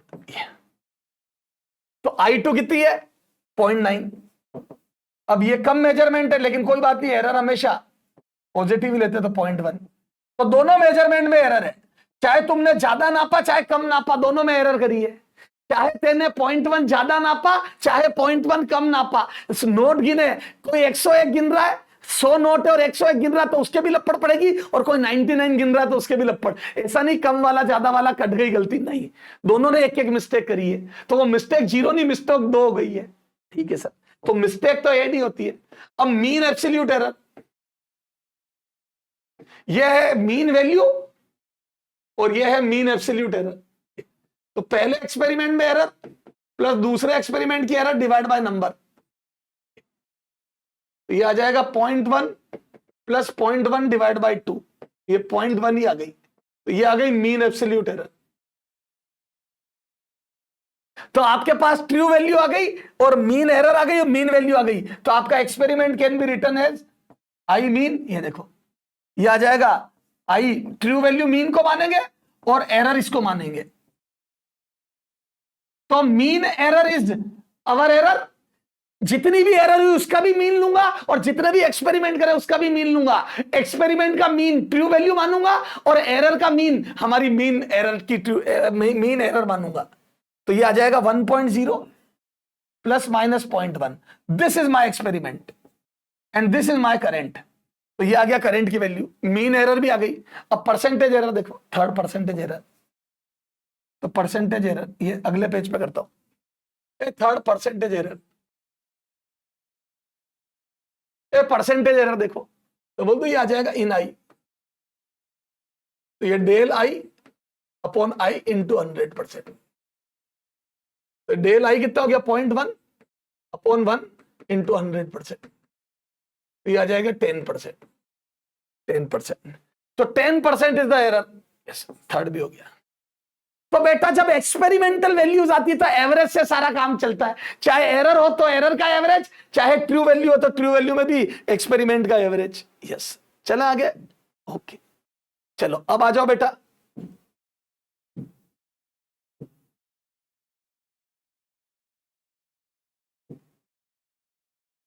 अब ये देखो, ये थोड़ा सा लेवल और बढ़ाऊं, तो ये देखो least count of a stopwatch is 1/5 second. The time of 20 oscillation of a simple pendulum is measured 25 second. 25 second का मेजरमेंट करा है। आप देखना कभी भी आपको एक्सपेरिमेंट में ज्यादा बड़ी वैल्यू लेने की कहा जाता है, क्योंकि आपकी स्टॉप वॉच का लीस्ट काउंट तो 1/5 ही है। अब आप इससे अगर 1 नापोगे तो एरर 0.2 की होगी, और अगर 100 नापोगे तब भी एरर 0.2 की होगी। जैसे आपकी सेकंड की निडल, आप उससे 1 घंटे या 100 सेकंड का मेजरमेंट करोगे तब भी 100 और 101 में कंफ्यूजन होगा, क्योंकि आपकी निडल 100 के बाद सीधा 101 पे जाएगी। 1 सेकंड नापोगे तब भी 1 और 2 के बीच में कंफ्यूजन होगा। तो जितना बड़ा मेजरमेंट लोगे ना, जितना बड़ा ऑब्जर्वेशन करोगे, उतनी परसेंटेज एरर कम होगी। Yes sir. Then permissible percentage error by in time, in measurement of time. तो परमिसिबल एरर होती है इंस्ट्रूमेंट द्वारा की गई एरर। सर इंस्ट्रूमेंट एरर क्यों कर पा रहा है? क्योंकि बेटा उसका लीस्ट काउंट थोड़ा सा 1/5 सेकंड का है, इसीलिए याद है स्टॉप वॉच से रेस करवाते हैं। स्टॉप वॉच डेसिमल के बाद 1000th प्लेस तक भी नाप लेती है। यस खैर जो भी है। तो परमिसिबल एरर तो बोल दो 1.5 की, ये देखो del T upon measurement in time into 100%। ये तो ये आ जाएगा 1/5 आपका लीस्ट काउंट है, और 25 सेकेंड आप मेजर कर रहे हो, इंटू 100%। ये आ जाएगा 4, तो मेरा तो आ रहा है 0.8% इज द परमिसिबल एरर। तो हर इंस्ट्रूमेंट की अपनी एरर है। जैसे आपकी स्केल है, नॉर्मल स्केल, ये 1 सेंटीमीटर, तो बेटा वो 1 सेंटीमीटर के बाद 1.1 नापेगी, तो आपकी स्केल 1 के बाद 1.1 सेंटीमीटर नापेगी। अगर कोई लेंथ इसके बीच में आ गई तो एरर तो हुई ही है। ये कोई रीडिंग यहां आके रुक गई, अब आपकी स्केल के पास कोई जवाब नहीं है। आपकी स्केल की जुबान लड़खड़ाएगी, आपकी स्केल की जुबान लड़खड़ाएगी, उसके पास कोई जवाब नहीं है। 1 से 1.1, 1.0 टू 1.1 के बीच में नो मेजरमेंट। इनफैक्ट यहां से मेजरमेंट बंद हो गया था, तो मैं बोल दूं यहां से लेके यहां तक आप कुछ भी नहीं बोल पाओगे। तो 0.1 पहले से 0.1 बाद, लेकिन अपन 0.5 लेते, क्यों? क्योंकि उससे जस्ट पहले वाले को पिछले वाला बोल दूंगा, उसके आगे वाले को अगला बोल दूंगा। तो मैं बोल दूं 0.9 और 1 के बीच से आगे आएगा, तब से लेके 1 और 1.1 के बीच से पहले तक को मैं 1 बोलूंगा। 1.9 और 1 के बीच में से थोड़ा आगे से 1 बोलना चालू कर दूंगा, और 1 और 1.1 के बीच से थोड़ा पहले तक 1 बोलूंगा। तो मैं बोल दूं पूरा 0.1 का गैप हो गया, इसके मिड से इसके मिड तक 0.1 का गैप है, तो 0.1 की एरर तो रहेगी। ठीक है सर, ठीक है, इसको बोलते हैं लीस्ट काउंट एरर। अब आ जाओ सिग्निफिकेंट डिजिट, सिग्निफिकेंट फिगर। अब देखो इसमें, ये देखो सिग्निफिकेंट फिगर, तो डेसिमल के बाद वाले राइट वाले सारे जीरो सिग्निफिकेंट होते हैं। ये 1 2 3 4 all non zero are significant, तो इसमें 4 सिग्निफिकेंट फिगर है। किसी इंटीजर नंबर में सारे नॉन जीरो सिग्निफिकेंट है, 2 नॉन जीरो के बीच के जीरो सिग्निफिकेंट है, 2 नॉन जीरो के बीच के जीरो सिग्निफिकेंट है।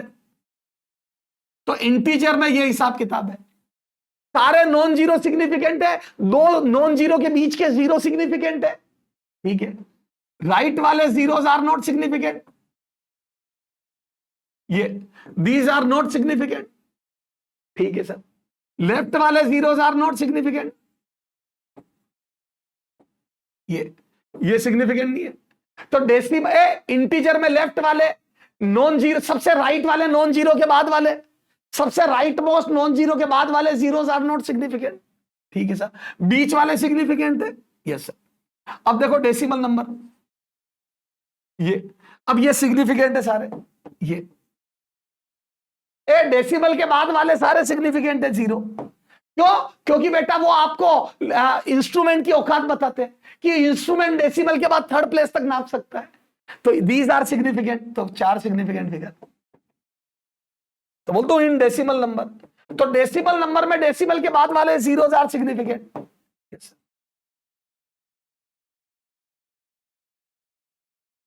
ये जो डेसिमल नंबर है, बताओ इसमें कितने सिग्निफिकेंट डिजिट है?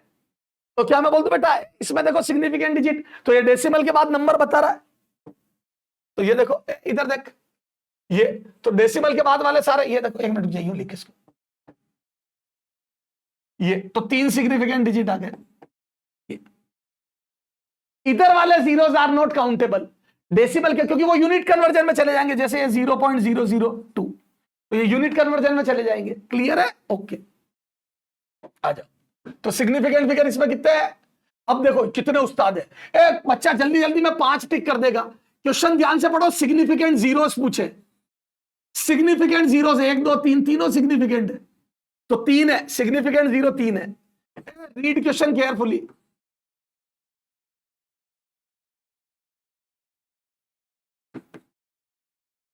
क्वेश्चन ध्यान से पढ़ो। सिग्निफिकेंट जीरोस 3 है। All 3 are significant zeros. Yes sir. चले आगे।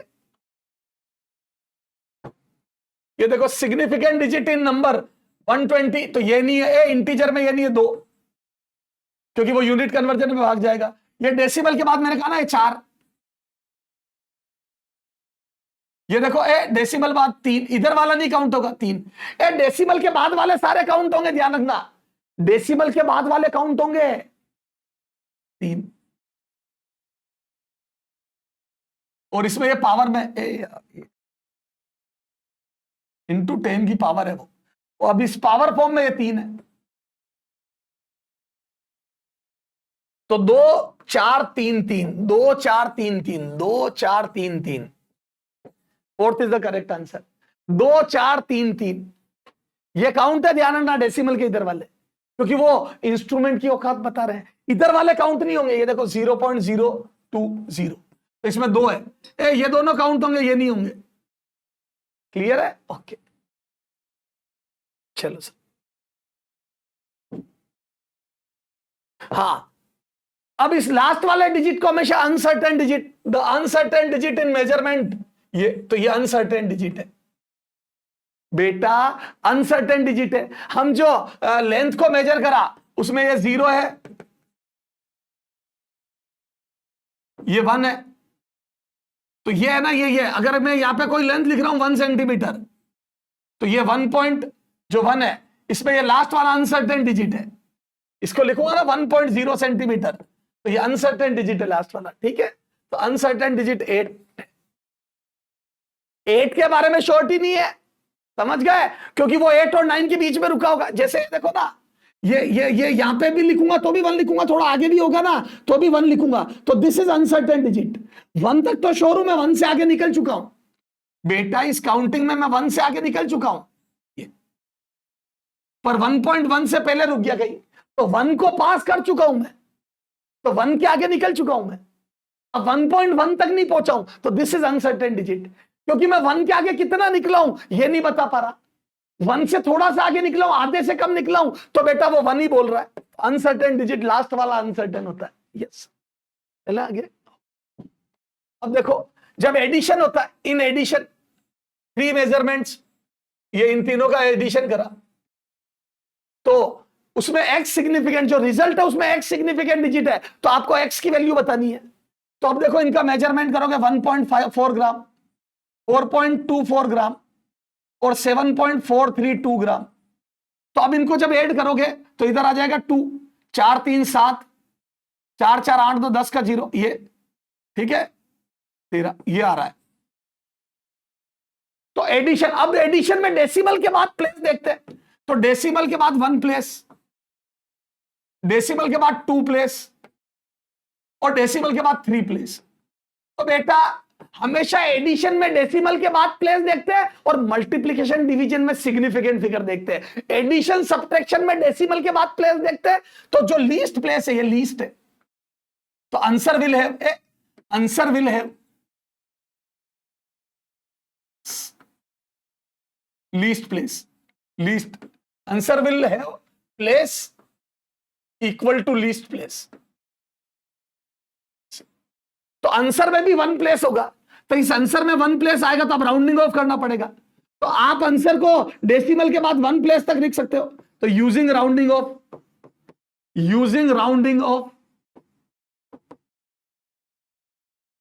राउंडिंग ऑफ जैसे ही करोगे तो बोल दो 7 का राउंडिंग ऑफ होकर 13.1 ग्राम आएगा।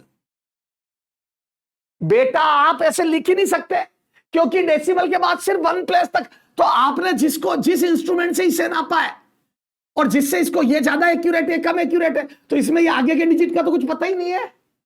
तो डेसिमल के बाद एक प्लेस तक ही लिख सकते हो। यस, तो ये अब पूछा है कितने सिग्निफिकेंट फिगर है, तो इसमें सिग्निफिकेंट फिगर 3 है। कितने सिग्निफिकेंट फिगर है? 3। यस, 3 सिग्निफिकेंट फिगर है। अब बच्चा सोच लेता है इन सबको ऐड करूंगा तो 2 सिग्निफिकेंट तक ही आंसर आएगा, नहीं, वो कैरी फॉरवर्ड होके 3 हो गए। अब बच्चा सोचता है कि आंसर में इसके बाद डेसिमल के बाद एक प्लेस है तो आंसर में भी एक प्लेस आएगा, तो उसमें भी 2 सिग्निफिकेंट फिगर होंगे, नहीं, आपने जब ऐड करा तो ये डेसिमल से पहले वाले प्लेस जो एक था यूनिट वो 2 हो गए, 13 एडिशन होके 13 हो गया।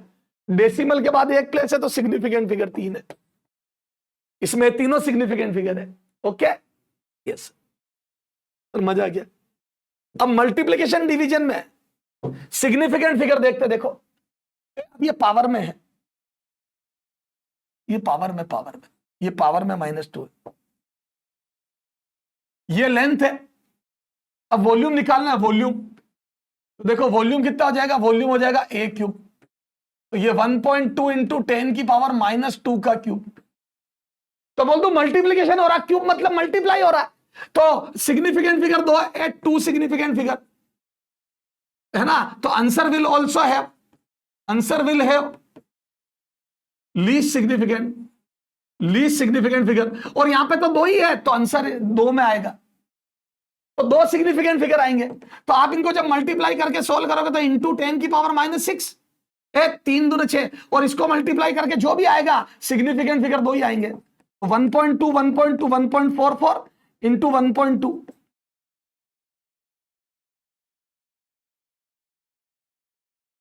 ये आ रहा है, तो 1.728 आ रहा है, लेकिन आप ऐसे लिख नहीं सकते हो, तो मैं बोलता हूं राउंडिंग ऑफ करके 2 सिग्निफिकेंट फिगर में लिखोगे तो 1.7 इंटू 10 की पावर -6, ये जो भी है metre cube.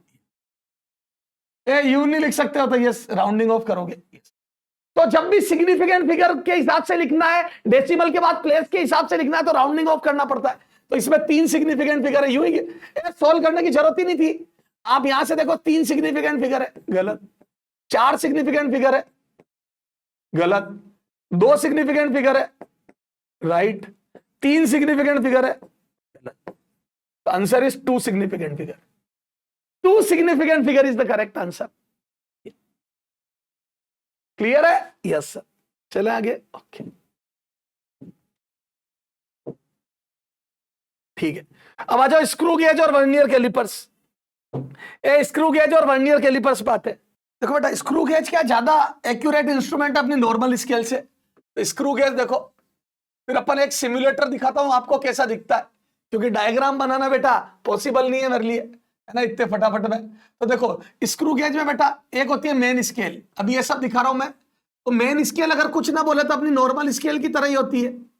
Sir what do you mean by normal scale? तो बोल दो एक हिस्सा 1 mm का, ये देखो 1 सेंटीमीटर के 10 हिस्से, ये 10 पार्ट हो गए 1 सेंटीमीटर के। तो बोल दो मेन स्केल, तो ये 10 पार्ट्स बराबर 1 सेंटीमीटर। ये तो मेन स्केल का एक पार्ट की वैल्यू, 1 पार्ट की वैल्यू हो जाएगी 1/10 सेंटीमीटर, यानी कि 0.1 सेंटीमीटर। तो अपनी जो नॉर्मल स्केल होती है उसका लीस्ट काउंट 0.1 सेंटीमीटर, उससे छोटा वो नहीं नाप सकता, पर इसके भी इससे कर देता है स्क्रू गेज। तो कैसे? अब देखो ये लीस्ट काउंट नहीं है स्क्रू गेज का, स्क्रू गेज इससे भी छोटा नाप सकता है। कैसे? एक सर्कुलर स्केल बना देते हैं यहां पर, ये देखो ये सर्कुलर स्केल इस पर सरकती है, अभी बताऊंगा मैं। ये तो ये सर्कुलर स्केल ऐसी दिखती है बेटा,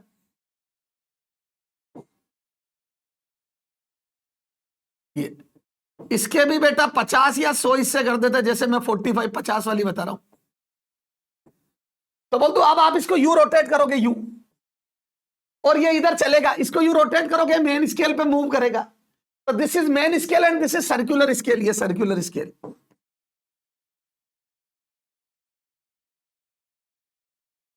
तो अब आप इसको जब खोलोगे तो मेन स्केल पे 1, देखो यहां पर मेन स्केल पर यहां से यहां जाने में 1 पार्ट चलने में, मेन स्केल पे 1 पार्ट तब सरकेगा जब इस स्क्रू को आप एक राउंड करा दोगे। मान लो ऐसा दिया है उन्होंने, कई बार 2 राउंड पर 1 पार्ट चलता है, तो बोल दो मेन स्केल का 1 पार्ट चलने के लिए सर्कल का 1 राउंड कराना पड़ रहा है। तो सर्कल के एक राउंड में ये 50 पार्ट है, देखो ये 45 यहाँ है, तो ये देखो ना, इसको यू घुमाओगे तो 5 आएगा, फिर पीछे से 10, ये यू दिखेगा, ये देखो ये 5, ये 0, इधर 10, ये 15, 20, 25 ऐसे करके यहाँ 45 आ गया, तो यहाँ पर 50 आ गया ना एक तरीके से। तो बेटा जब आप 0, 5, 10, 15, 20, 25, 30, 35, 40, 50 खोल दोगे तो यहां पर पहुंच जाएगा। यानी कि मैं बोल दूं इस 1 mm के 50 हिस्से या 0.1 सेंटीमीटर के 50 हिस्से हो गए। तो देखो मेन स्केल पे एक राउंड में जितना चलता है उसको बोलते हैं पिच। तो ये देखो स्क्रू गेज में एक डेफिनेशन होती है pitch. Pitch distance travelled on main scale, distance travelled on main scale, on main scale, main scale in one circular rotation, in one rotation of circular scale, in one rotation of circular scale. तो क्या मैं बोल दूं इसका मतलब जो main scale का one part है वो सर्कल एक रोटेशन ऑफ सर्कल में चला, यानी कि सर्कल पर जितने हिस्से उतने पार्ट में बढ़ गया। सर्कल पर 50 हिस्से तो 50 पार्ट में मेन स्केल के एक पार्ट का 50 हिस्से हो गए। आप अगर सर्कल पर आधा राउंड चलोगे तो मेन स्केल पर कंफर्म आधा मूव करोगे, यहां आ जाओगे। तो मैं बोल दूं सर्कुलर रोटेशन आधा करोगे तो मेन स्केल पर आधा मूव कर दोगे, अगर एक रोटेशन में 1 mm मूव करते हो तो। इसका मतलब मतलब आप जब सर्कल पर 50 की जगह 25 डिवीजन चलोगे तो आपको कंफर्म है कि आप मेन स्केल पर 25 डिवीजन के बराबर यानी कि आधा mm चले हो। तो मैं बोलता हूं वन रोटेशन, ये देखो। तो distance travelled on main scale in one rotation of circular scale, ठीक है साहब। तो मैं बोल दूं और सर्कुलर स्केल के टोटल डिवीजन n है, मींस मैं बोल दूं means pitch is equal to value of one division of value of one division of circular scale into total division, सही बात है। इसका मतलब जो पिच है मेन स्केल पे जो चले वो value of one division of circular scale के एक डिवीजन की वैल्यू इनटू टोटल डिवीजन, क्योंकि पूरा सर्कल चल लोगे आप। तो यहां से पिच है, ये देखो डेफिनेशन आ जाएगी, ये लीस्ट काउंट है, value of one division of circular scale, value of one division of circular scale is equal to pitch upon total division. सही बात है। ये आपका जो पिच हो गया मेन स्केल पे जितना चले वो सर्कल के 50 पार्ट में बढ़ गया, यस सर, टोटल डिवीजन ये और ये लीस्ट काउंट होता है, दिस इज लीस्ट काउंट, इसी को लीस्ट काउंट बोलते हैं। सर्कुलर स्केल है, स्क्रू गेज में सर्कुलर स्केल के एक डिवीजन की वैल्यू, इस एक डिवीजन की वैल्यू को बोलते हैं लीस्ट काउंट, यस सर, ठीक है साहब। अब ये देखो आपका सिमुलेटर दिखाता हूं कैसा दिखेगा, ये देखो ये ऐसा दिखता है, ये स्क्रू गेज, ये देखो ये स्क्रू गेज ऐसा दिखता है, थोड़ा और बड़ा करके दिखा रहा हूं, ये देखो। अब ये यहां से क्लियर देखो, यहां पर देखो मेजरमेंट यहां होता है, ये कोई भी चीज यहां रख दो जिसको मेजर करना है। अब देखो इसको घुमाओ, देखो सर्कल पे घूम रहे हो, देखो ये सर्कल में 5 part, 10 part, 15 part, 20 part, 25 part, 30 part, 35 part, ये 50 हो गए। ये देखो ये घूम के वापस 0 आ गया तो 50 पार्ट। जब आप सर्कल का एक रोटेशन करते हो तो देखो मेन स्केल पर एक डिवीजन चले,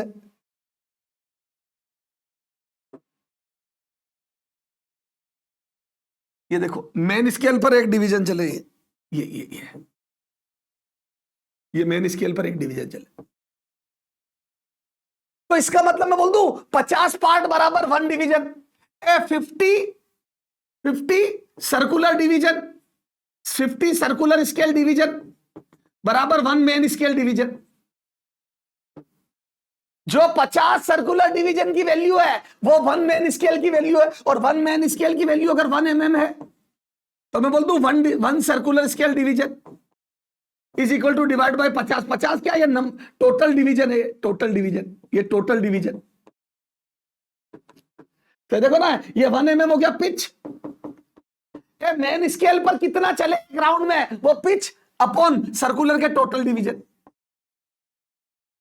तो देखो एक डिवीजन की वैल्यू आ गई 0.1 तो 0.02 mm, 0.02 mm और 0.002 सेंटीमीटर।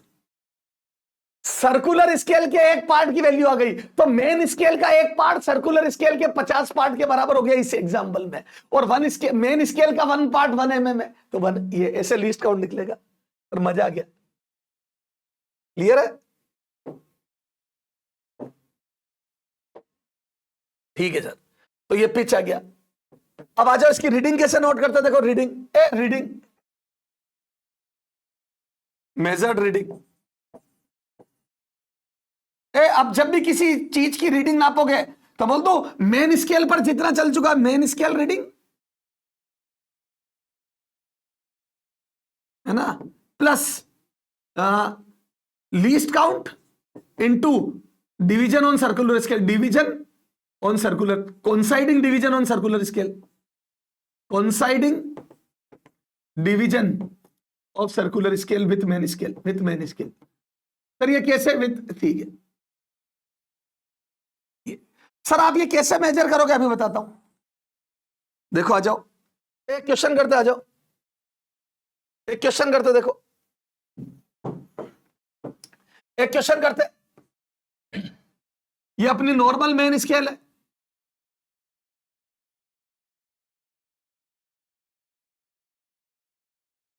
और ये रीडिंग आ रही है आपकी। अब मैं बोलता हूं मेन स्केल के देखो क्लियर कट 0 और 1 सेंटीमीटर क्लियर कट दिख रहा है, और आपको लीस्ट काउंट मेन स्केल का रीडिंग भी, एक डिवीजन की वैल्यू भी पता पड़ गई, मेन स्केल के एक डिवीजन की वैल्यू भी पता चल गई। देखो अब अपना यहां पर ये डायामीटर, ये यहां पर ये एक चीज फिक्स थी, इसको मेजर, इसका डायामीटर मेजर कर रहा हूं सिलेंडर का, ठीक है साहब। अब सर्कुलर स्केल पर इस पर है टोटल डिवीजन 50,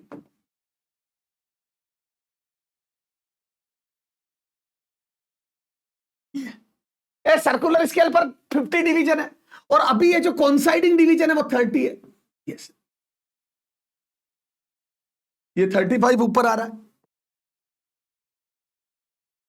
ये 25 नीचे आ रहा है, ये इस टाइप की स्केल है, ये अभी रीडिंग है, दिस इज द रीडिंग। और मैं यहां पे लिख रहा हूं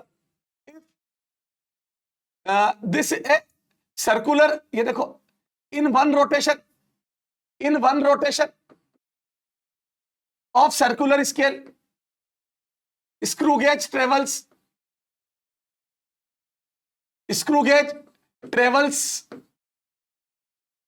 1 division on main scale,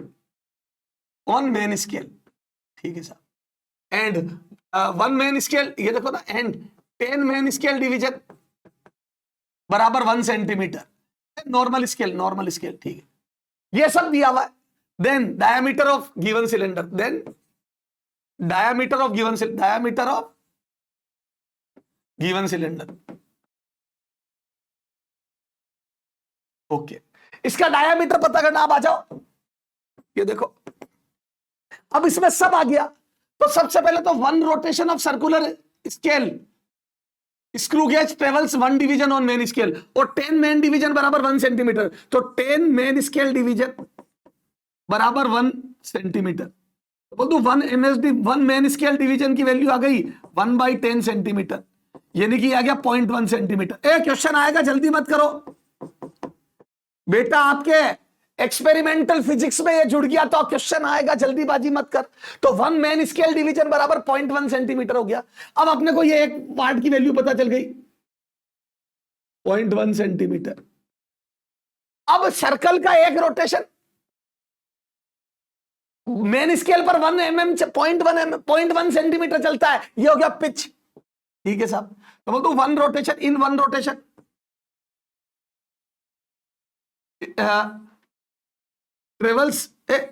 it travels 1 division on main scale or 0.1 centimeter on main scale, although this is pitch, this means this is pitch,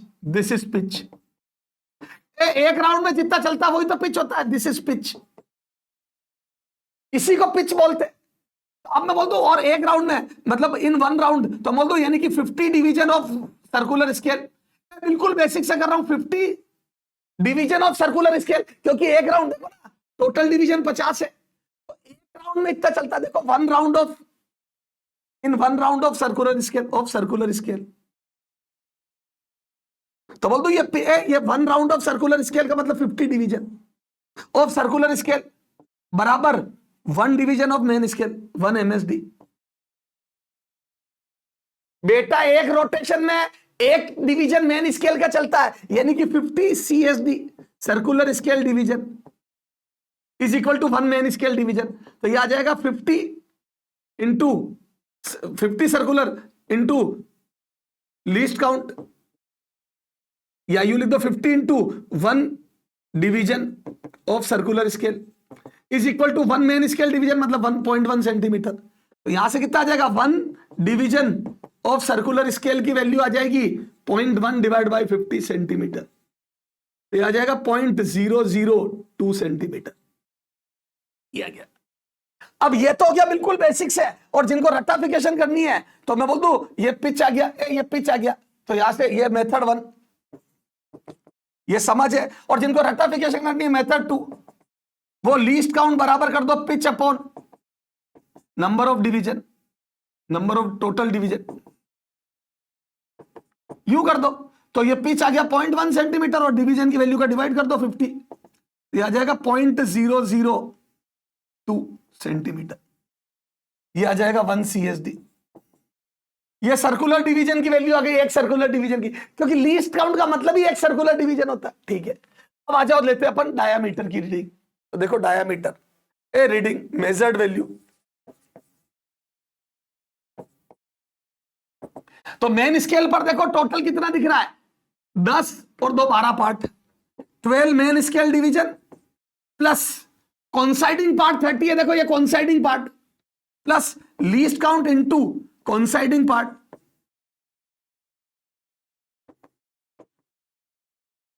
on circular scale. Yes, तो यह आ जाएगा 12 into 0.1 centimetre plus least count कितना हो गया इसका, तो least count आ गया था 0.002 centimetre into coinciding part 30। Yes, तो यह आ जाएगा 1.2 सेंटीमीटर प्लस ये कॉन्साइडिंग पार्ट, यह आ जाएगा 0.06 सेंटीमीटर। यस, तो यह आ जाएगा 1.26 centimetre. This is the measured value 1.26। देखो ना 1.2 से कॉमन सेंस लगा, 1.2 से ज्यादा आएगा और 1.3 से कम आएगा। 1.2 से आगे है रीडिंग और तीसरा पार्ट दिख नहीं रहा, तो अब कॉमन सेंस भी तो कह रहा है 1.2 से 1.3 सेंटीमीटर के बीच में। थोड़ा सा कॉमन सेंस भी तो बोल रहा है 1.2 और 1.3 के बीच में। आप अगर मेन स्केल को भी देखते हो तो 1.2 से ज्यादा है ये डायमीटर और 1.3 से कम है, और ये 1.26 एग्जैक्ट आ गया। देखो ना, मतलब एग्जैक्ट तो नहीं, इसमें भी एरर है, लेकिन हाँ बहुत करीब आ गए, आधे से ज्यादा आगे निकल गया। देखो 1.26 यानी कि 1.2 से आधे से ज्यादा आगे निकल गया, और महसूस भी हो रहा है मुझे। सर इसको मेजर्ड वैल्यू क्यों, मेजर्ड डायमीटर क्यों बोल रहे हो, डायमीटर ही बोल दो। नहीं, इसमें जीरो एरर भी हो सकती है। अब जीरो एरर 2 टाइप की होती है, देखो ये देखो, ये देखो, इफ, ये इसी में दे रहा हूं, if in previous question zero error is 0.06 centimeter, then true value of diameter, ये अब देखो ए जीरो एरर, ये पॉजिटिव जीरो एरर है, पॉजिटिव जीरो एरर।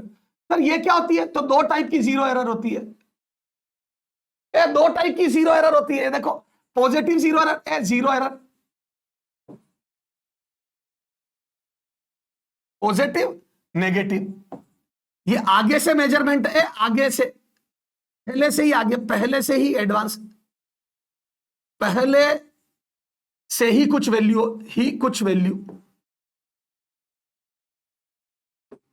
और यहां पर पीछे से स्टार्ट, पीछे से स्टार्ट रीडिंग। समझ नहीं आया, जैसे ये देखो, इसका सबसे अच्छा एग्जांपल आपके बचपन में स्केल टूटी हुई होती थी, याद है, ये 4 सेंटीमीटर से स्टार्ट हो रही है।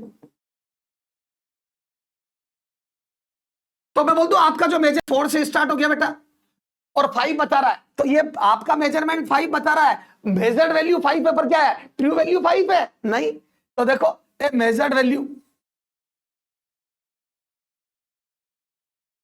Of A B is equal to 5 centimetre, but this is not true value. आपको दिख रही 5 सेंटीमीटर है, पर आपकी स्टार्टिंग ही 4 से हुई है, आगे से स्टार्ट हुआ, आगे से पहले से ही कुछ वैल्यू आ रही है। तो क्या मैं बोल दूं बेटा, यहां पे आ जाएगी ट्रू वैल्यू, ए ट्रू वैल्यू।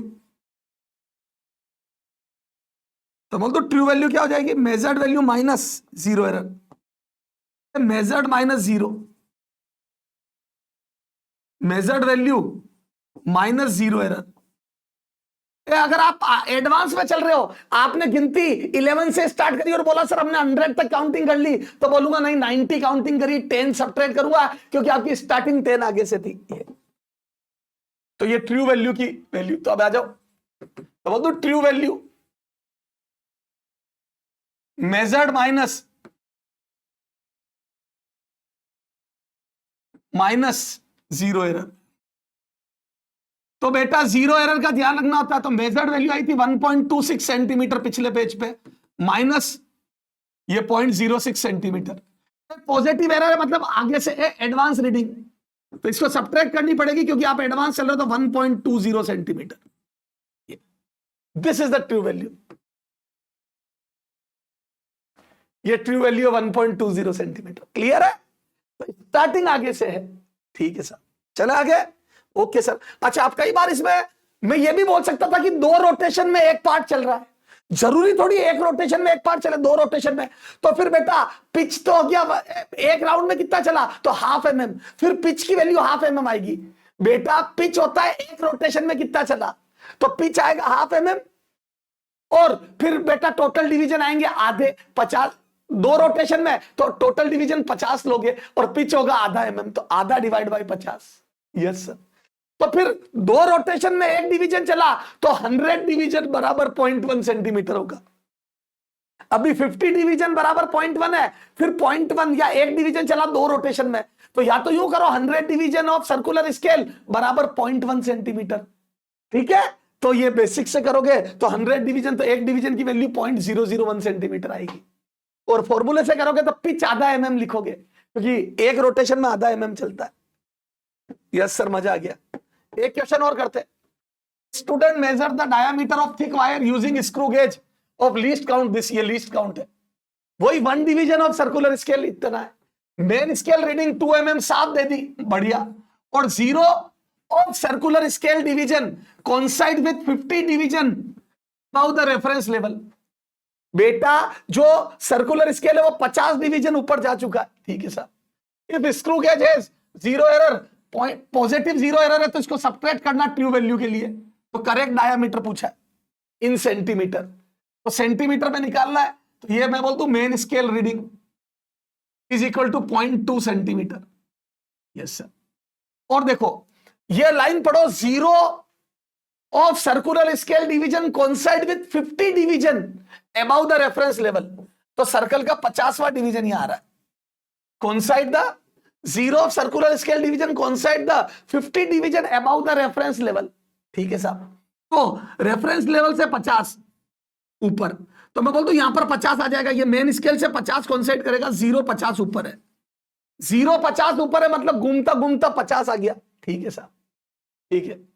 और लीस्ट काउंट दिया हुआ है, तो मैं बोलता हूं बेटा ये देखो measured value is equal to main scale reading plus circular scale reading. Main scale reading 0.2 centimetre direct दी हुई है, प्लस सर्कुलर स्केल पर 50वां, ये देखो ना, 0 of circular scale coincide with 50 division about the reference level.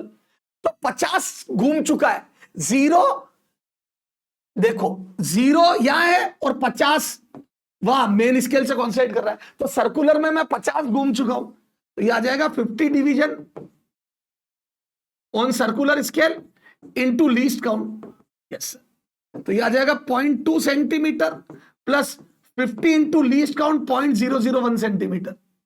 ये लीस्ट काउंट बेटा इसको समझना पड़ेगा, सर्कुलर स्केल का जो 0 है वो रेफरेंस लेवल से 50 ऊपर कोइंसाइड कर रहा है, coincide with 50 division about the reference level, reference से 50 ऊपर।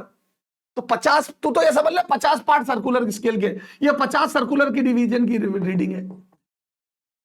बेटा सर्कुलर के जो डिवीजन लिखे हैं वो सर्कुलर की रीडिंग ही तो होगी, और किसकी होगी? थोड़ी सी लैंग्वेज अजीब दी है, कोई बात नहीं, आपके क्लियर आ जाएगी। तो 0.250 सेंटीमीटर, पर this is measured value not true value, 250 is not true value, this is measured. तो ट्रू वैल्यू क्या हो जाएगी? मेजर्ड माइनस 0 एरर,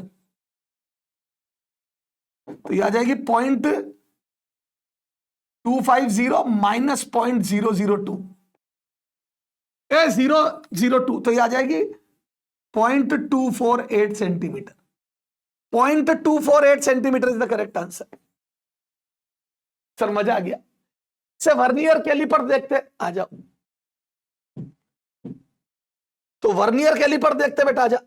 सिमुलेटर में वर्नियर कैलिपर देखते, ये देखो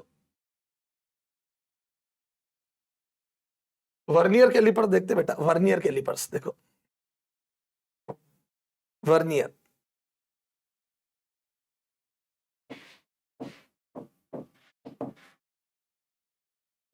ये देखो वर्नियर कैलिपर देखते हैं, ये ऐसा दिखता है वर्नियर कैलिपर, देखो बेटा ये वर्नियर कैलिपर्स। इससे बेटा ऊपर वाले जोश से इंटरनल डायामीटर नाप सकते हैं, इंटरनल डायामीटर, इससे एक्सटर्नल डायामीटर नाप सकते हैं। सर कैसे? ये देखो बताता हूं, यहां पे कोई चीज रख दोगे तो एक्सटर्नल डायामीटर नापेगी, जैसे आपने ग्लास वगैरह कुछ भी रख दी तो एक्सटर्नल डायामीटर, इससे इंटरनल डायामीटर नापेगा। ये ग्लास यू रख दी तो इंटरनल डायामीटर, और इधर ऐसे डेप्थ नापेगी, ये देखो,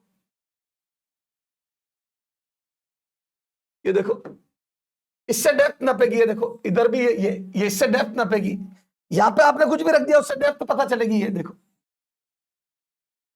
तो ये डेप्थ नापने के काम आता है, और ये इंटरनल एक्सटर्नल डायामीटर नापने के काम आता है, ये ठीक है सर। अब देखो ये मेन स्केल हो गई, ये मेन स्केल हो गई, ये सर ये वर्नियर स्केल हो गई, वर्नियर स्केल। अब देखो मेन स्केल वही नॉर्मल स्केल है, देखो आपका 1 सेंटीमीटर के 10 डिवीजन है, तो मेन स्केल तो नॉर्मल स्केल ही है, ओके कुछ ना बोले तो। अब देखो, अब इसके देखो यहां ध्यान देना, मेन स्केल के 9 पार्ट, अच्छा 1 मेन स्केल डिवीजन को ए लिखते हैं, is a value of 1 main scale division, value of 1 main scale division बराबर ए। तो वर्नियर कैलिपर्स में 1 मैन स्केल की डिवीजन की वैल्यू को ए बोलते हैं। तो अभी हमारा इस क्वेश्चन में ए बराबर है 0.1 सेंटीमीटर, ठीक है साहब। अब देखो इसके 9 पार्ट किसके? मेन स्केल के, यानी कि 9A बराबर देखो वर्नियर के 10 पार्ट, इसको बोलते हैं vernier scale, this is vernier scale, ये वर्नियर स्केल है।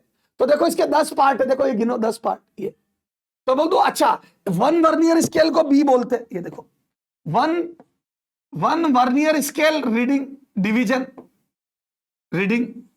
इज इक्वल टू बी, और 1 main scale reading is equal to A.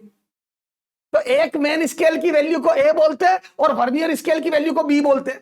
तो बोल दो हियर 10B, ये देखो ना 10 डिवीजन है, टोटल 10 डिवीजन है ये। हियर 10B बराबर 9A। बेटा हमारे इस डायग्राम में मेन स्केल के 9 डिवीजन, मेन स्केल के 9 डिवीजन वर्नियर स्केल के 10 डिवीजन से कोइंसाइड कर रहे हैं। हमारी इस रीडिंग में मेन स्केल के 9 डिवीजन वर्नियर स्केल के 10 डिवीजन से कोइंसाइड कर रहे हैं।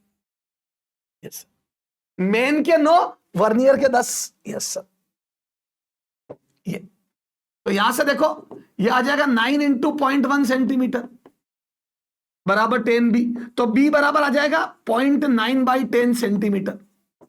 तो देखो वर्नियर स्केल का एक डिवीजन थोड़ा सा छोटा आया, मेन स्केल का एक डिवीजन A बराबर 0.1 सेंटीमीटर आया, मेन स्केल का डिवीजन थोड़ा बड़ा है, देखो वर्नियर स्केल के डिवीजन थोड़े छोटे छोटे, तभी तो 9 से 10 कॉन्सेंट, मेन के 9 और वर्नियर के 10 कॉन्सेंट करे, तो वर्नियर थोड़ा सा टिल्लू सा छोटा है। देखो ये यहां देखो थोड़ा सा छोटा है, ये देखो ये थोड़ा सा पीछे देखो, ये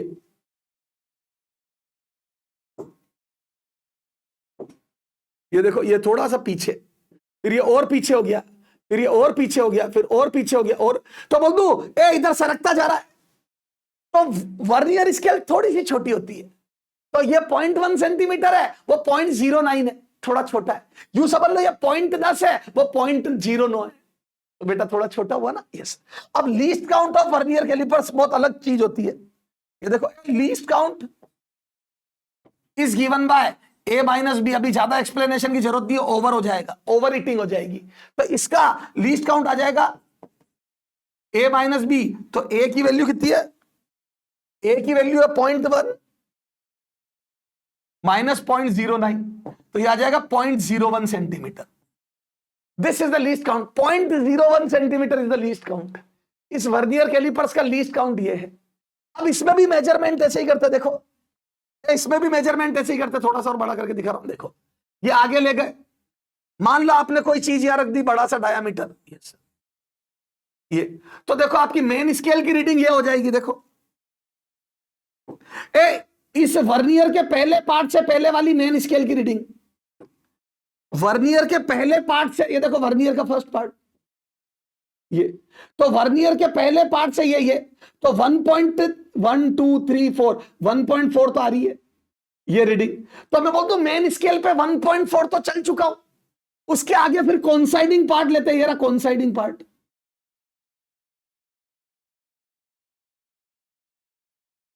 अब ये गिन लो, तो यहां पर 1 2 3 4 5, तो ये 5 हो गया, फिफ्थ पार्ट, ये फिफ्थ।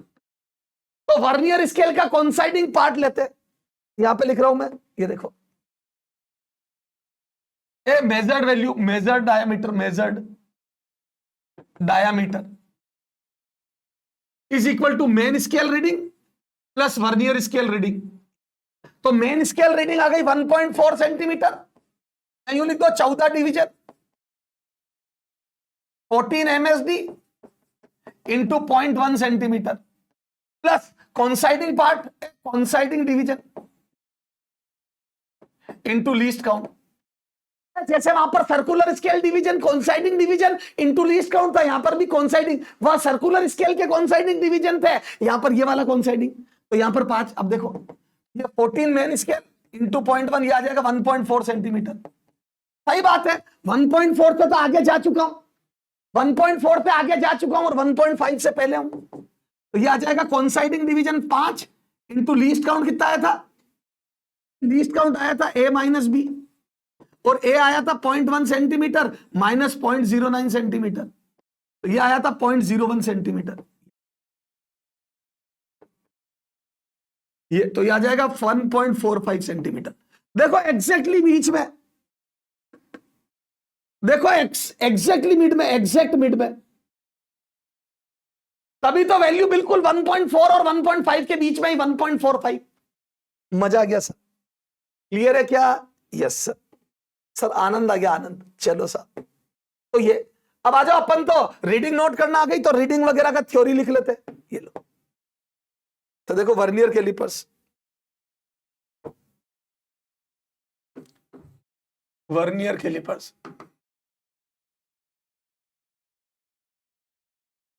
ये तो बेटा वर्नियर कैलिपर्स में वही मेन स्केल और सर्कुलर स्केल। ये देखो थोड़ा सा यहां समझा रहा हूं,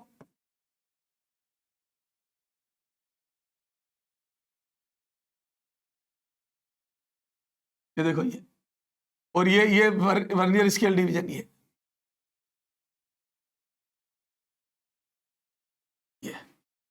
ये कोइंसाइडिंग पार्ट, ये